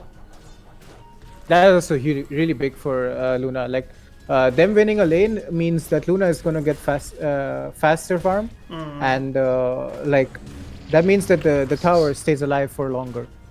Because This Death is Prophet, really- once this she's gonna is- hit 6, Sorry, is sorry. gonna just run out that tower. Yeah, Yeah, sorry, there seems to be. continue. Sorry, there's just so much aggression on bot lane right now. But yes, no, please continue. No, what I was trying to say was like Dead Prophet wants to hit 6 fast as possible. Yes. Because once you do, you just run the tower down with your Yeah, first with exorcism. EXO, and then you go crazy from Yeah. there. Yeah. But Luna is having a brilliant game over here. Like as you can see, she's level 5 compared to the just level 4 right now on Dead Prophet. She Well, was yeah, 3 she's before got this. she's got 7 denies. You know, she's denying a Yeah. fair amount of experience. Like she's farming Yeah. very, very nicely. As is Tinker, again 16 CS ahead of this Void Spirit. Yeah, but that's to be expected. That Void Spirit cannot win this lane under any circumstances, but he definitely can perform some That's a moves nice like this. arcane rune. You might actually be able Yeah. to fight with this if all goes well. With the follow-up, maybe? Oh, it's not so- a bad. Okay, hang on. Yeah, dissimulate out. That's smart. Very smart. Maybe, stuff. no, not enough. Yeah, I don't like how aggressive Willow's being here. I think it's relatively safe just because of Shadow Realm, but still a bit doesn't quite sit right with me. Death Prophet now under a little bit of stress. She's Yeah, dead. that's unfortunate. That's unfortunate. Oh my god! Oh my god! The infest play. The on infest. bot lane. He was really low, so he needed to infest into the creep. Yeah. Maybe they're looking to get I something mean, done, he though. can dominate the creep, right? Can he Wind use the? Ranger is Yeah. caught Okay. in So he an awkward stuns. He spot. pops out. He gets a charge off the raindrops too. Oh, brilliant play by Wind Ranger there. Like she Yeah. gets the Just rune, walks up, and then just CPs out. Yeah. Realizing that recognizing Willow when does you not can have, recognizing when you can just TP is always a very valuable skill to have. rotation coming from on the top side on the No, Dead Prophet, and she might be dead again. Yeah, I've seen this movie before. I think. Isn't this the one where Death Prophet dies and Luna gets the kill? Yep. Oh yeah, it is. That is the one. Sorry, I think that's the. I think it's a 3-part trilogy at the moment. Really looking Yeah, forward to the Dead 4th Prophet one. is not looking good in this game right now. Yeah, So- jokes and memes aside, it's a very tragic tale. It seems. Yeah, it seems to be that we have cursed improvise by favoring them. Yeah, it definitely seems like it. One thing I will say though is, you know, as badly as the top lane is going, the bottom lane is going very nicely for Lifestealer. To the point where Yeah. Timbersaw is now just on his own because he knows that Lifestealer doesn't have. Like, Lifestealer is. It's still a good matchup for the Lifestealer, but Lifestealer doesn't have Yeah. kill pressure. Like, he can do damage, he can lane safely, he has more or less free farm here, but he's in no danger. But Yeah, but it you is know. definitely good for him because he's got a good score right now. He's got 3 kills, 1 assist. Pretty high in levels in CS as well. Right now he needs to Oh, be he careful a goes for little the. bit. He actually does go for the kill here. Verify is here. He's got 11. He's got 11 charges on one, and he's got infest coming up. 2 This seconds could for actually be- infest. Yeah, he's gonna infest in something. Right? Yeah, definitely. Okay. Yeah, just chill for a bit. He's regenerating 36 health per second, so he's just going to chill in here. Pops out. Comes out. Those raindrops actually really, really useful here. Rage lands. Gotta be a little bit careful though. Yeah, This there is a Soul kill Ring happening this one. on the mid lane, though. This Tinker will go down to the Grimstroke. And That's huge. Lifestealer is going to is just going to Because- get out of this scot free. That is highest net massive. worth on the map Absolutely right massive. Yeah, Tinker is a very very important kill there. It's very good that they now. Yeah, got it. and that's just the strength of Void Spirit, right? Yeah. Even though you lose a lane, you still have this way to catch the Tinker, and the Tinker does not really have a way to get out. So once you get on him, he's gonna die. Maybe a bonus kill right now with the Willow. Maybe he didn't see it. Very possibly. Yeah, we'll see. Yeah. Okay, some drawings happening on the map. They're looking to go invade the jungle. Huge stacks, as you can see. Yeah, massive for this stacks Tinker. on. Yeah, massive stacks in the try. It's All, really nice. all three, Well, in the- and even the triangle is Yeah, massive. in the jungle. Yeah. Timbersaul's actually taking a they're lot of looking to damage invade it. here. They're looking to invade. Void Spirit is reached. He's come with the dissimulate. It's very possible. Yeah, there's a massive team fight happening here around the outpost. Void Spirit seems to be fine. Winter Wyvern going straight down. Oh my god, what a fantastic taunt onto F Mega. This is definitely a dead Tinker here. They might also get the Lunar Courier as well. They do. Death Prophet picking that up really nicely. And still, the extended engage is happening here with this Lifestealer and Timbersaw. It is non-stop action. And on the other side of them... Oh my god, are you kidding me with that shackle? What a shackle! The Spirit Siphons are still there and they are sucking good and hard. And it is very close that Luna doesn't die. That would have been a really big kill on the Luna there. Yeah. If they'd have got it. If they get that Luna kill and they lose the stacks, it is just a lot. Yeah, that's a It's big very loss. demoralizing to lose Shackle! stacks. Like Oh, close. Close. Yeah, but that was a beautiful play by... Oh, wait, I'm lagging over here. Yeah. Okay, 1 second. Yeah. That's good. Can Wyvern actually get this? Alright. The illusion rune on Void Spirit was actually really bad because if she'd have splinter blasted one of the illusions, he definitely would have died there. Oh my goodness. Timbersaw might actually die in this lane. Ladies and gentlemen, can I get a pog in the chat? Maybe. Possibly. It could happen. Oh, Yes! He got him! He got the jab proc in the last one. Yeah, that fight has been... literally, that fight went on for about 3 minutes before it ended. I don't even think it was a fight at that point. It was just kind of like a... Oh god, I don't even know. It was more like a court case than anything else. Strafe right now is at a huge disadvantage because it's 11 minutes in and he's not got his 6 yet. So, like at any point in the previous engagement, if they had Winter's Curse, you can't play that. You can't play that aggressively. Yeah. Optimistic is a good word, but I think aggressive describes it better because they were just going into their triangle. If they had Winter's Curse in that engagement, that was a very suicidal decision. Yeah, but props to improvise to realizing that their strengths at that point. Yeah, exactly. That. In no way are we condemning their actions. In fact, we're praising them by saying, hey, they recognized they didn't have the Winter's Curse and they were able to maneuver their influence. Lifestealer in an awkward spot right now. A little bit of an awkward spot. I just don't think. I think you'll be fine. It's just awkward spot. 18 seconds on. On the infest. He'll infest a creeping. Gotta be a little bit careful here, though. Okay, the good rage. Just fighting it out. He's got a Maelstrom. I feel like he can just click on Timbersaw. Like, the Maelstrom's quite nice here. Yeah. He's got to be careful about the... Oh, no points in whirling that. So. Yeah, he's got to... Yeah, I guess it's because you can... I would like to see at least 1 point. Maybe... Because the burst is really significant against Lifestealer. Yeah, I just think it's one of those things where it's like, oh, why level it when he can just dispel it with rage? Yeah, true. But what I want to see, it's not about the dispel. It's like if you get a tree with it, it's pure damage. So. Yeah, that is true. Oh, the Void Spirit goes down. That was a really nice cold embrace there from Strafe to make it so that Void Spirit actually died there because there was no way Dark Willow wasn't dying. Oh, Lifestealer. That's actually quite nice. The Winter's Curse is a 1-man Winter's Curse which only lasts half duration. They changed that in the most recent patch. But Lifestealer 2.5 seconds only. Yeah. 2.5 seconds at least, and then it only extends if another hero walks in. But it was enough to get Winter Wyvern out. Sometimes you just need to use it defensively. It is, after all, just a spell. Look at Death Prophet's position here. Oh, yeah. He's playing with fire right now. Yeah, playing with fire, but, it's working. It's the damage is definitely there, and... And now she'll get the heal with the exorcism. Oh no, not if Timbersaw has anything to say about it! Sneaky plays out of nowhere with the RKO to take out Death Prophet and deny that exorcism heal. That was really good for the Timbersaw there. And now I definitely understood that reference. Though. Yeah, good, thank you. They can definitely look at taking this mid tower though. This is really he nice. Gets it. He even tips the Luna. Yeah, that's good. That's having a good time in the jungle now. Getting a fresh stack of far. Yeah, okay, that was a very big double damage pickup there for the Void. If they'd have got that double damage, they very easily could have taken the mid tower, I think. And he's getting a Yules, which is going to be the setup for, you can't miss your Remnant after you get Yules. Yeah. You don't really have a lot of illusions or, creeps or anything of that sort, so nothing's going to really stop the Aether Remnant, which is pretty good for Void Spirit. and they get the middle tower as well before Tinker gets his. So now they can start invading the jungle, and they look top side. They're going with the Eclipse. Yeah. So the Eclipse is really nice there because it does a lot of damage to the Lifestealer. He's forced to escape.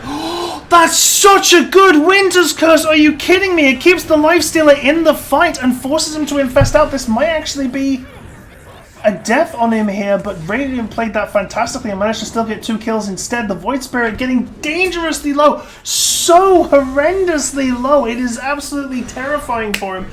They do manage to get the Wind Ranger instead though, and that Winter's Curse won them the fight very easily. And that's a 5-man wipe! D's going absolutely nuts! Oh my god. The plays by Willow just giving the vision over there on both heroes, and Tinker being able to use the snipes to get him out. It's just beautiful. Like, you know, Void Spirit and Lifestealer really just playing with fire over there, really low HP, and sticking around a little bit more. Really cost them there because they had a good advantage right now, and Tinker is coming back into this game, and you now see it because he has his boots of travel, he has his sling dagger.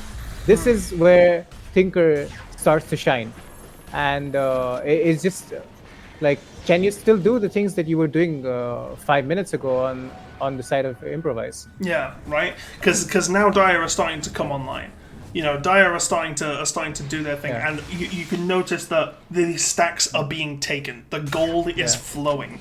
The economy is trickling like... And the greed is paying off. Yeah, the greed is paying off, precisely. Couldn't have said it better. Look at the net worth right now. 7.5k on both Tinker and on Luna. Oh, Lifestealer's getting one on. He doesn't have rage. Oh no, Lifestealer's taking a lot of damage 1 second here. Is he dead? Oh, he's dead. Oh, Nightmare Fuel. That sucks for Lifestealer there.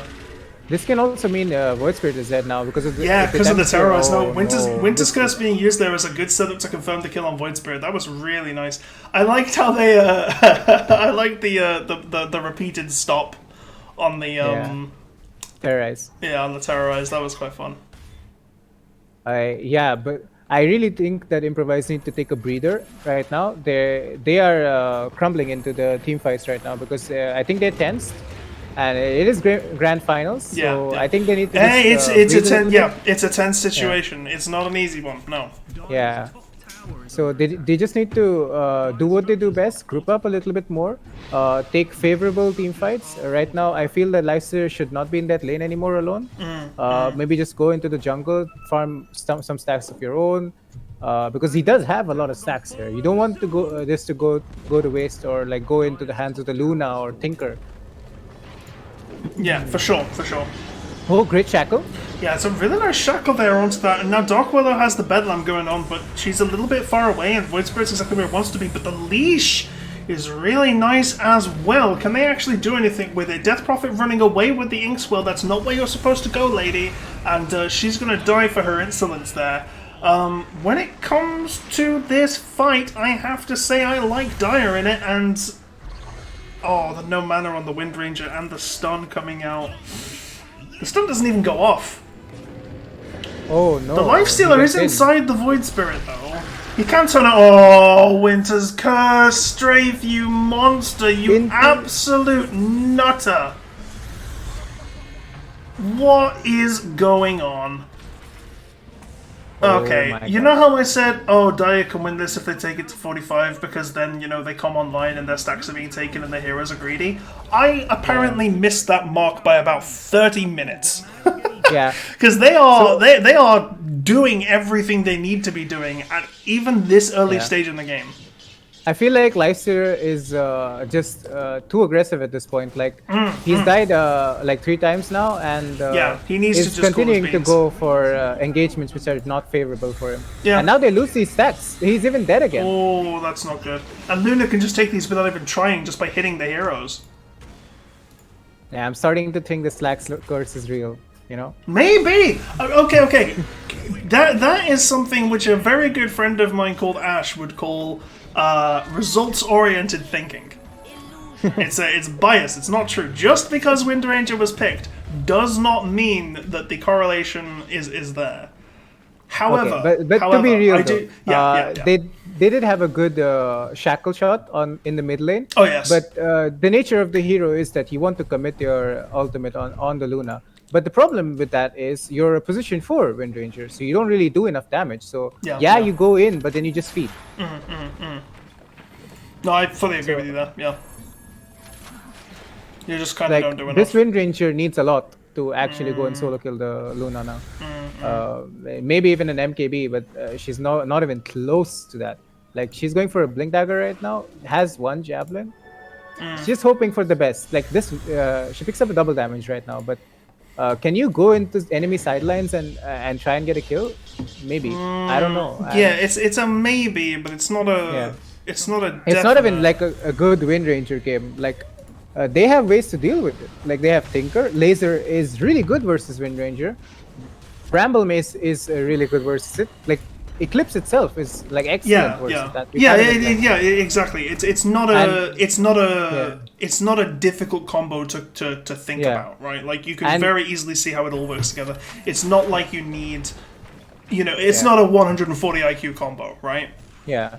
And if you look at Strafe right now, like I forgot to mention, the biggest counter to Wind Ranger right now is Winter Wyvern. Like, how do you deal with that? Yeah, you have Cold Embrace. Anybody you go on is going to get Cold Embrace. Yeah. If that is not up, then you have Winter's Curse. Yeah. And if you look at Strafe's build, he's built a Ghost Scepter. That's a big one. If you catch the Wind Ranger like focus firing someone, you can either Cold Embrace them or you can Winter's Curse them, and it basically shuts off the button. Like, it's really good. Also, the I like Winter Wyvern into Lifestealer as well, because going on Timber right now. And on Timber, Timber's a little far forward, and this could be a relatively easy kill, especially with the stun there. Yeah, that's a little bit of a throw. The wicked kill streak end is the wicked sick kill streak is quite a bit of gold. And you know what this gave? This gave Wind Ranger her Maelstrom. Yeah, and so that's actually big, because now Cold Embrace is not a direct hard counter, because she does have a source of magic damage with her auto attacks. You do have to rely on the procs a lot, but but it's not terrible. It also means she has something that she can do against Timbersaur as well. And if she manages to catch Winter Wyvern on her own, she can kill her almost every time. No, Winter Wyvern has a Ghost Scepter of her own, so... Oh, never mind, sorry, yes, that is a very smart pickup by Strafe then to get that Ghost Scepter. Yeah, no, very good stuff. Even getting the Holy Locket now, so... Yeah. It's gonna Holy Locket's so gross! They need to nerf it! And the level 10 talent with the Cold Embrace. Oh, gross. It's so busted, isn't it? I hate it. Don't you hate it? I've never played Winter Wyvern in my life. I played her this patch one time and I fell in love. She is gross. Not only do you have the plus 1.5% Cold Embrace heal, so that it actually heals you for 6.5% of your max health per second. Not only is that then amplified by Holy Locket, not only do you have the 100 Splinter do you have the Ags that makes it so that Cold Embrace has a lower cooldown, and it fires off a Splinter Blast at the location of the Cold Embrace. That's also... Yeah, I was saying it was the Shard, sorry. I did fix that. You also have the 25 talent that means the Splinter Blast stuns the target and hits for 1.5 seconds. It's just ludicrous. Really nice cancel on the TP with that Winter's Curse. This is going to be a dead life stealer 100 times out of 100. Really good plays by Strafe right now. And like, if you look at what he's going next, he's picking up an A on this Corpus Zone. Like, he doesn't want to die this game. No. Like, this... it's very important that he stays alive, gets these Winter Curses off. Yeah. And it has been the turning point almost every fight. Yeah, the longer he's... I don't know. Nowhere over there. Okay. I sorry. They the courier they were smoked moving up to Wind Ranger in the jungle on Dire side, and Wind Ranger's courier came around and they just decided to kill it. Yeah. Strafe shackled. Hang on a minute. Gonna need to go Scepter real quick on this one. Oh no, uses the Cold Embrace instead, but oh my god, it's still healing him. Power nice shot. Shackle, it's power shot. Yep. No, sounds good. Nice, clean kill. Well, I say clean. It was a little bit elongated, but oh, so nice. The Astral Step into the Yules to get the engage onto the Luna. The Terrorize was cancelled. XY is giving... Gets shackle shotted, not cancelled. Oh, sorry, shackle shotted, not cancelled. Sorry, my bad. Oh, but she's gonna TP Yeah, out. it's a good TP out. It's a good TP. I almost killed the Void Spirit as well because Bedlam was gone. Yeah, that is actually true. Oh, the double But Yules! Oh, no trees! They were destroyed earlier by your Chakram. Very unfortunate, Mr. Timbersaw. You did not keep an eye on the birdie when it comes to that one. And But a now, huge pickup by Tinker now. Like he's got the Ags. yeah. And, Oh yeah, the Tinker Eggs is going to be massive. The stun on the rockets is going to completely change these fights. I think, like, because just feel having like, that consistent interrupt is just going to be a real pain in the backside for the Radiant side. And Luna has his BKB as well. Yeah, This that's is a the big timing pickup, for yeah. like it's the timing for Dire right now. Yeah. Like, they can just group yeah, out. yeah. Yeah. Dire, Luna you going know, in for a butterfly next. Like Yeah. they have no answers. They really need an MKB fast. Yeah, But the way- Lycia is going satanic. I don't like that. Yeah. So yeah, I'm not too big a fan of Satanic, but Dire, this is where they want to be. You know, they've waited the entire game for this. The alarm on their phone's going off. They're unlocking it. They're sliding. Okay, I've read it. Let's start going absolutely nuts. And they have been going crazy this game so far. 16 to 21 in 25 minutes, 9k gold advantage. Luna has a 15k net worth almost. They have not been taking it passively. Oh no. But now they can really all in on it, you know, because Luna has her Sanjin Yashi, she has her BKB. These are big Luna items. The next item she's going to go for is the Satanic. Sorry, not the Satanic, is the Butterfly. Obviously, disassembling that Mask of Madness into a Satanic and a Butterfly. Really strong move on a lot of carries these days. It's a very...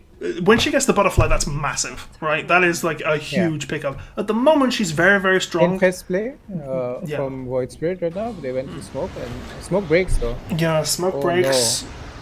The double Yules got Yules. his own. Do I see triple? Terrorist. I do not. There comes the stun into the fear, into the terrorizer. Voice Breaker goes straight down, but surprise, surprise, there's a life stealer is inside.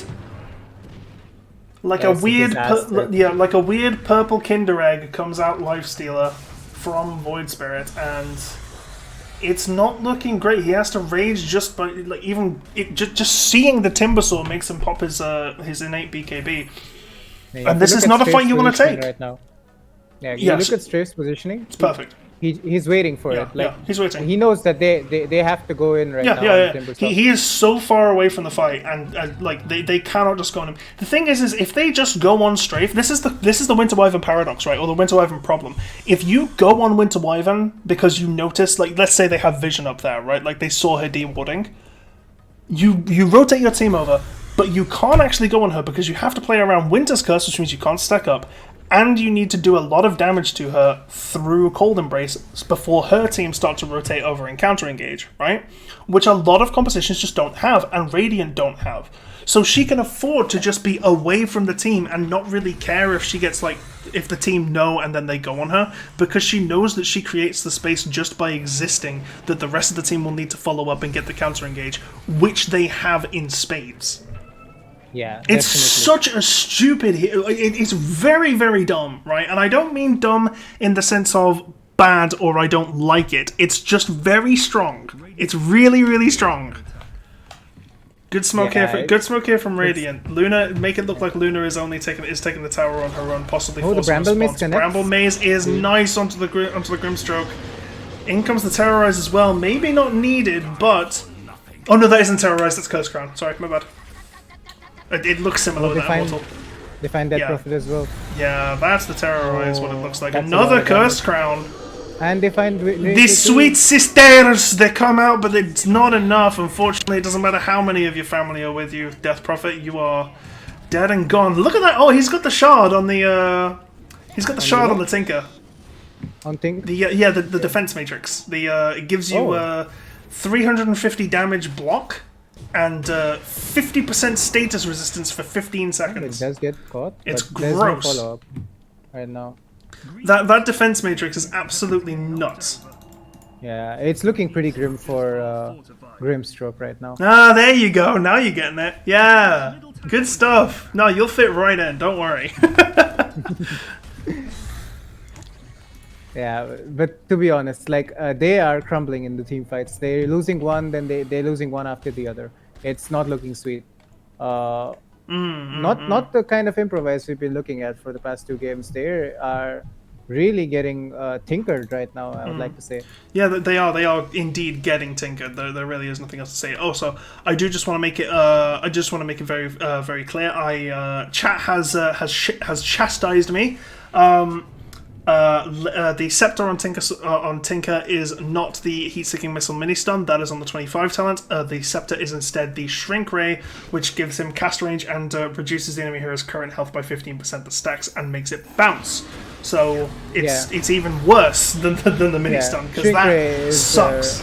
Yeah. Yeah, like you can see there. You see the damage on Death Prophet? Like Oh yeah, for sure. blows up. She just melted. Yeah, it did. She just wasn't there. She was there, and then she wasn't. Yeah. It just seems like optimistic nihilism have really outdrafted. By yeah. yeah, you can say that again. It really feels like Radiant are just you know. It's actually kind of weird that you see this from Improvise, because for the first two Improvise games, right, the first two games that we had on stream, they seemed unstoppable. They like, it was one of those things where even when they got outplayed, quote unquote, right, they were just so far ahead and they had such a good draft that it didn't even matter. They just won the games regardless, right? Yeah. And now you've got the flip side happening to them. They're only 10 kills down, but they're 16k in the net worth down. The Tinker's net worth counts for an entire other hero, right? Like you can remove Tinker from the game. Tinker can disconnect right now, and they would be even on net worth. That's how big this gap is. I definitely want to add to that. I feel that NH4, MNO4 is one of those reasons why they were able to have those sort of plays with the Earthshaker. Like I'm pretty sure he's good on these heroes, like where you have counter initiation. And right now, being this Wind Ranger, like I don't want to make the hero seem bad, but this is not the thing that he's comfortable on. Like it feels like it's a very different role he has to play in this game, and it's not the role that they need to get the win. Yeah. But that being said, it's not completely his fault that they are behind in this game. There's a lot of misplays happening and a lot of It's definitely not down to any one person. Like not even slightly. I do just want to say something which is interesting here is something I didn't pick up on is the fact that Dark Willow has her shard now. We were talking before about how Bramble Maze is really, really annoying for Wind Ranger and for Death Prophet, because they're heroes that like to go fast and, you know, go around a fight.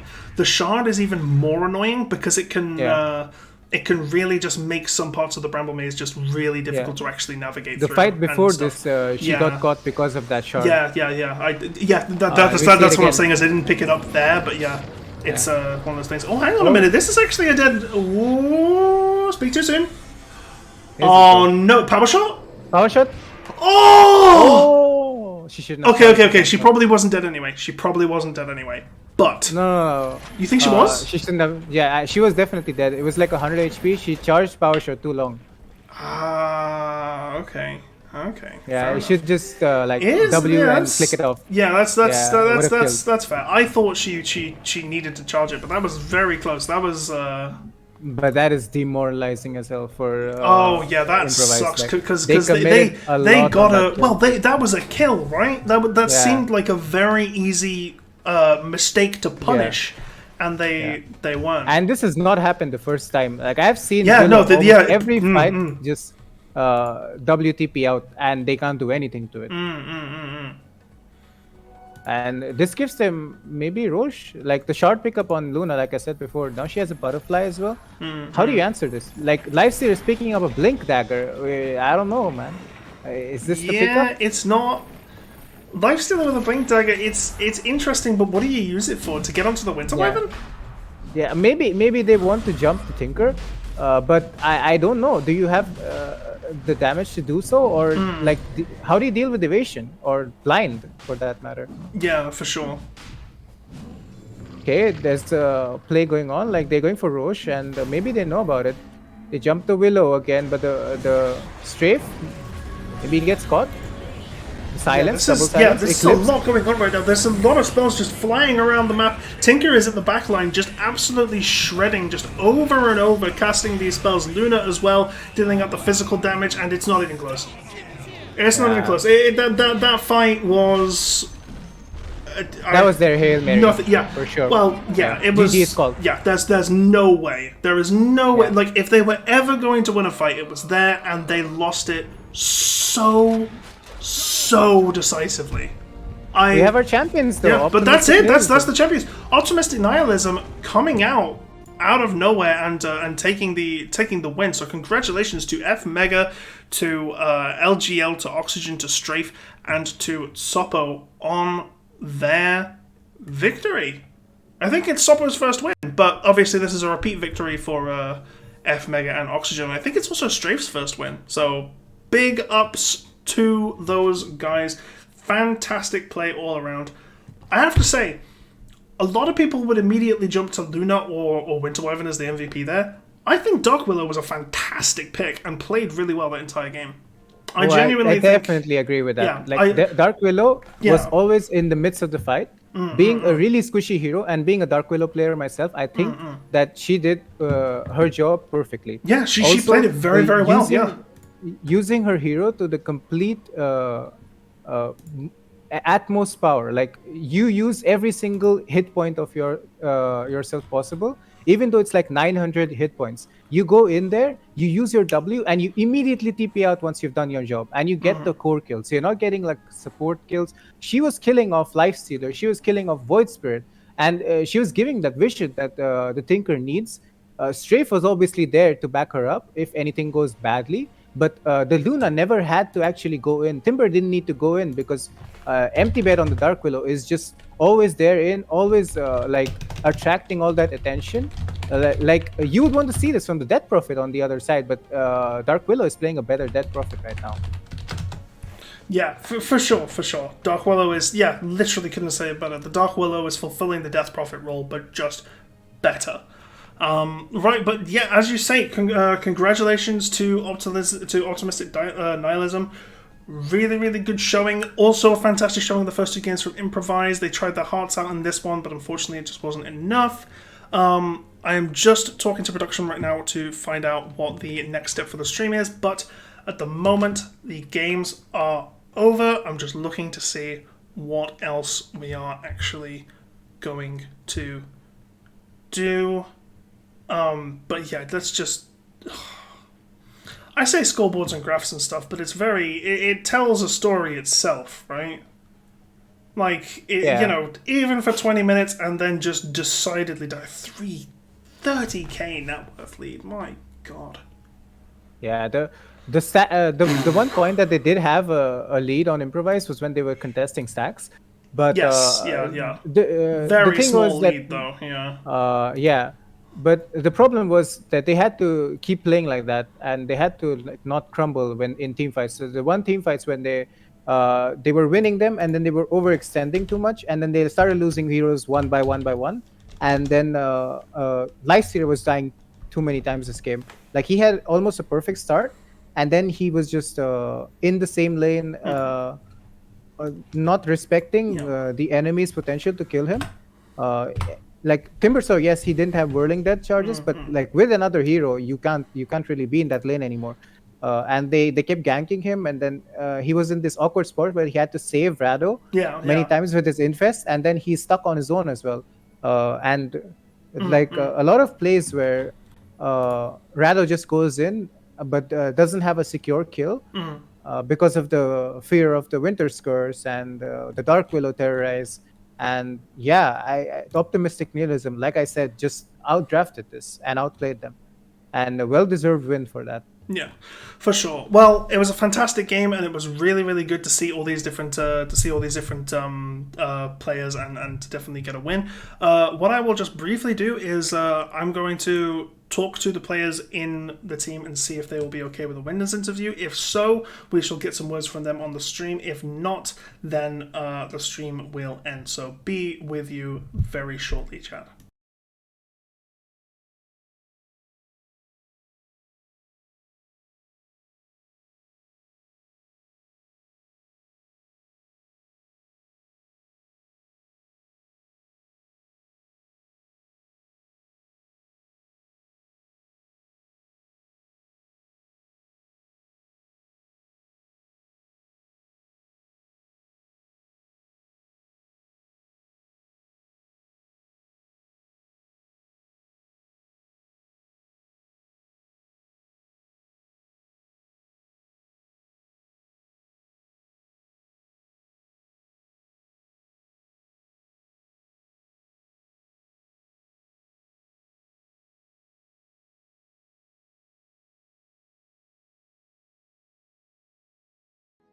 It seems that they are completely fine to have that that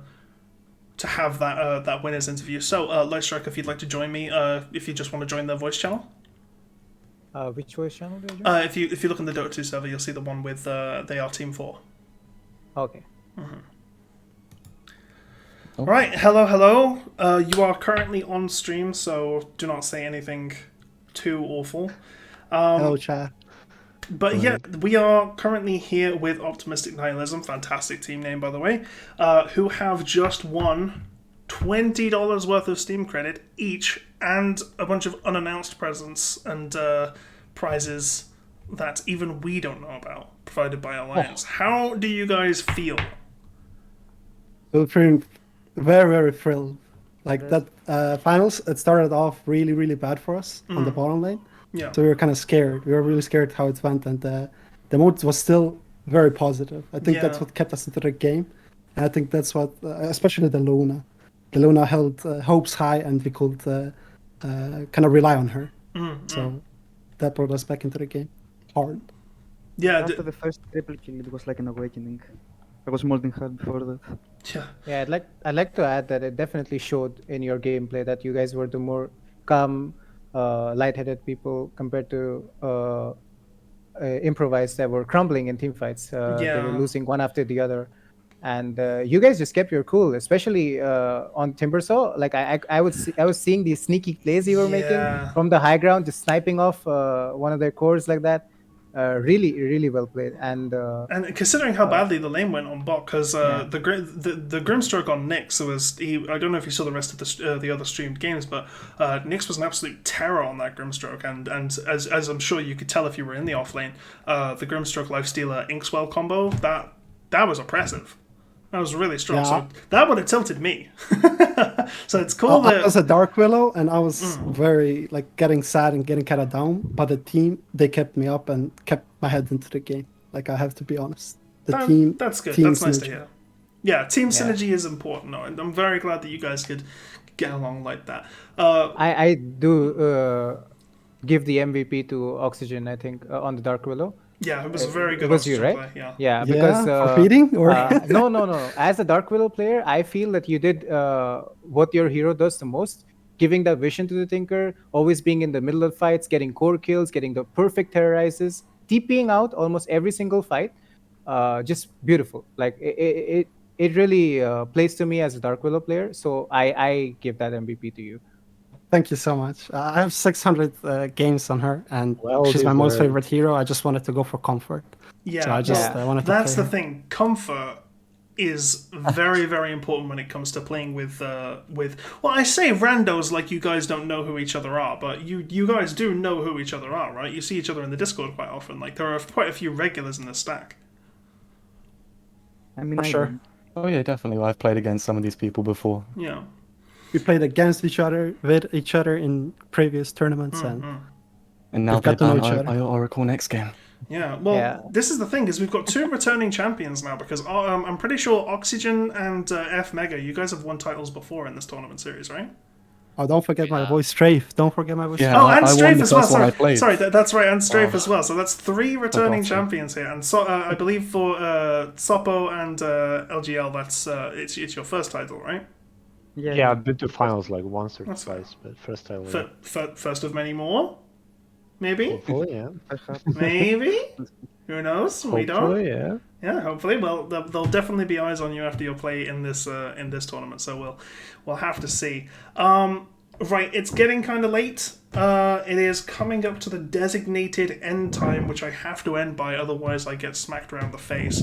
So I am going to ask you, free space. Is there anything you guys would like to say just to end out the stream? Yes.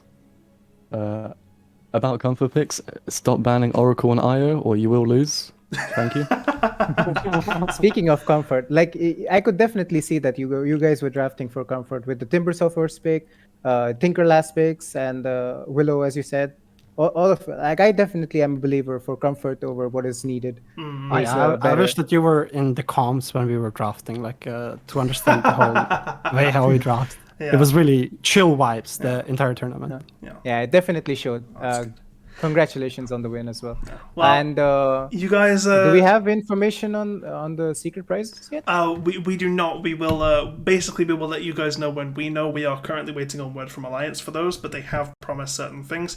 Well, I say we're waiting for word from Alliance. We may have from word from Alliance, but our point of contact is currently not here. So we are basically we will let you know as we know, but basically watch this space. Anyway, you guys heard it here first. When it comes to the support terror that is Strafe, ban IO, ban Oracle, lose anyway.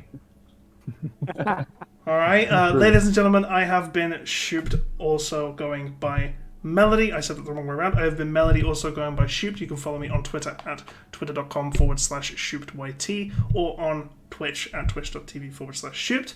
Lightstruck, do you have anything you'd like to plug? Not really. I'm not that active on social media that much, but you can check my socials on the Twitch chat if you press That is true. casters. We do have it. We do have it on the Twitch chat with ! Casters. So if you didn't catch what I said because you'd rather read it, you can do that. But yeah, thank you so much for coming. Thank you all for playing in the tournament, including the people who are not in this voice call. And we will hope to see you next month. Have a wonderful night, everyone.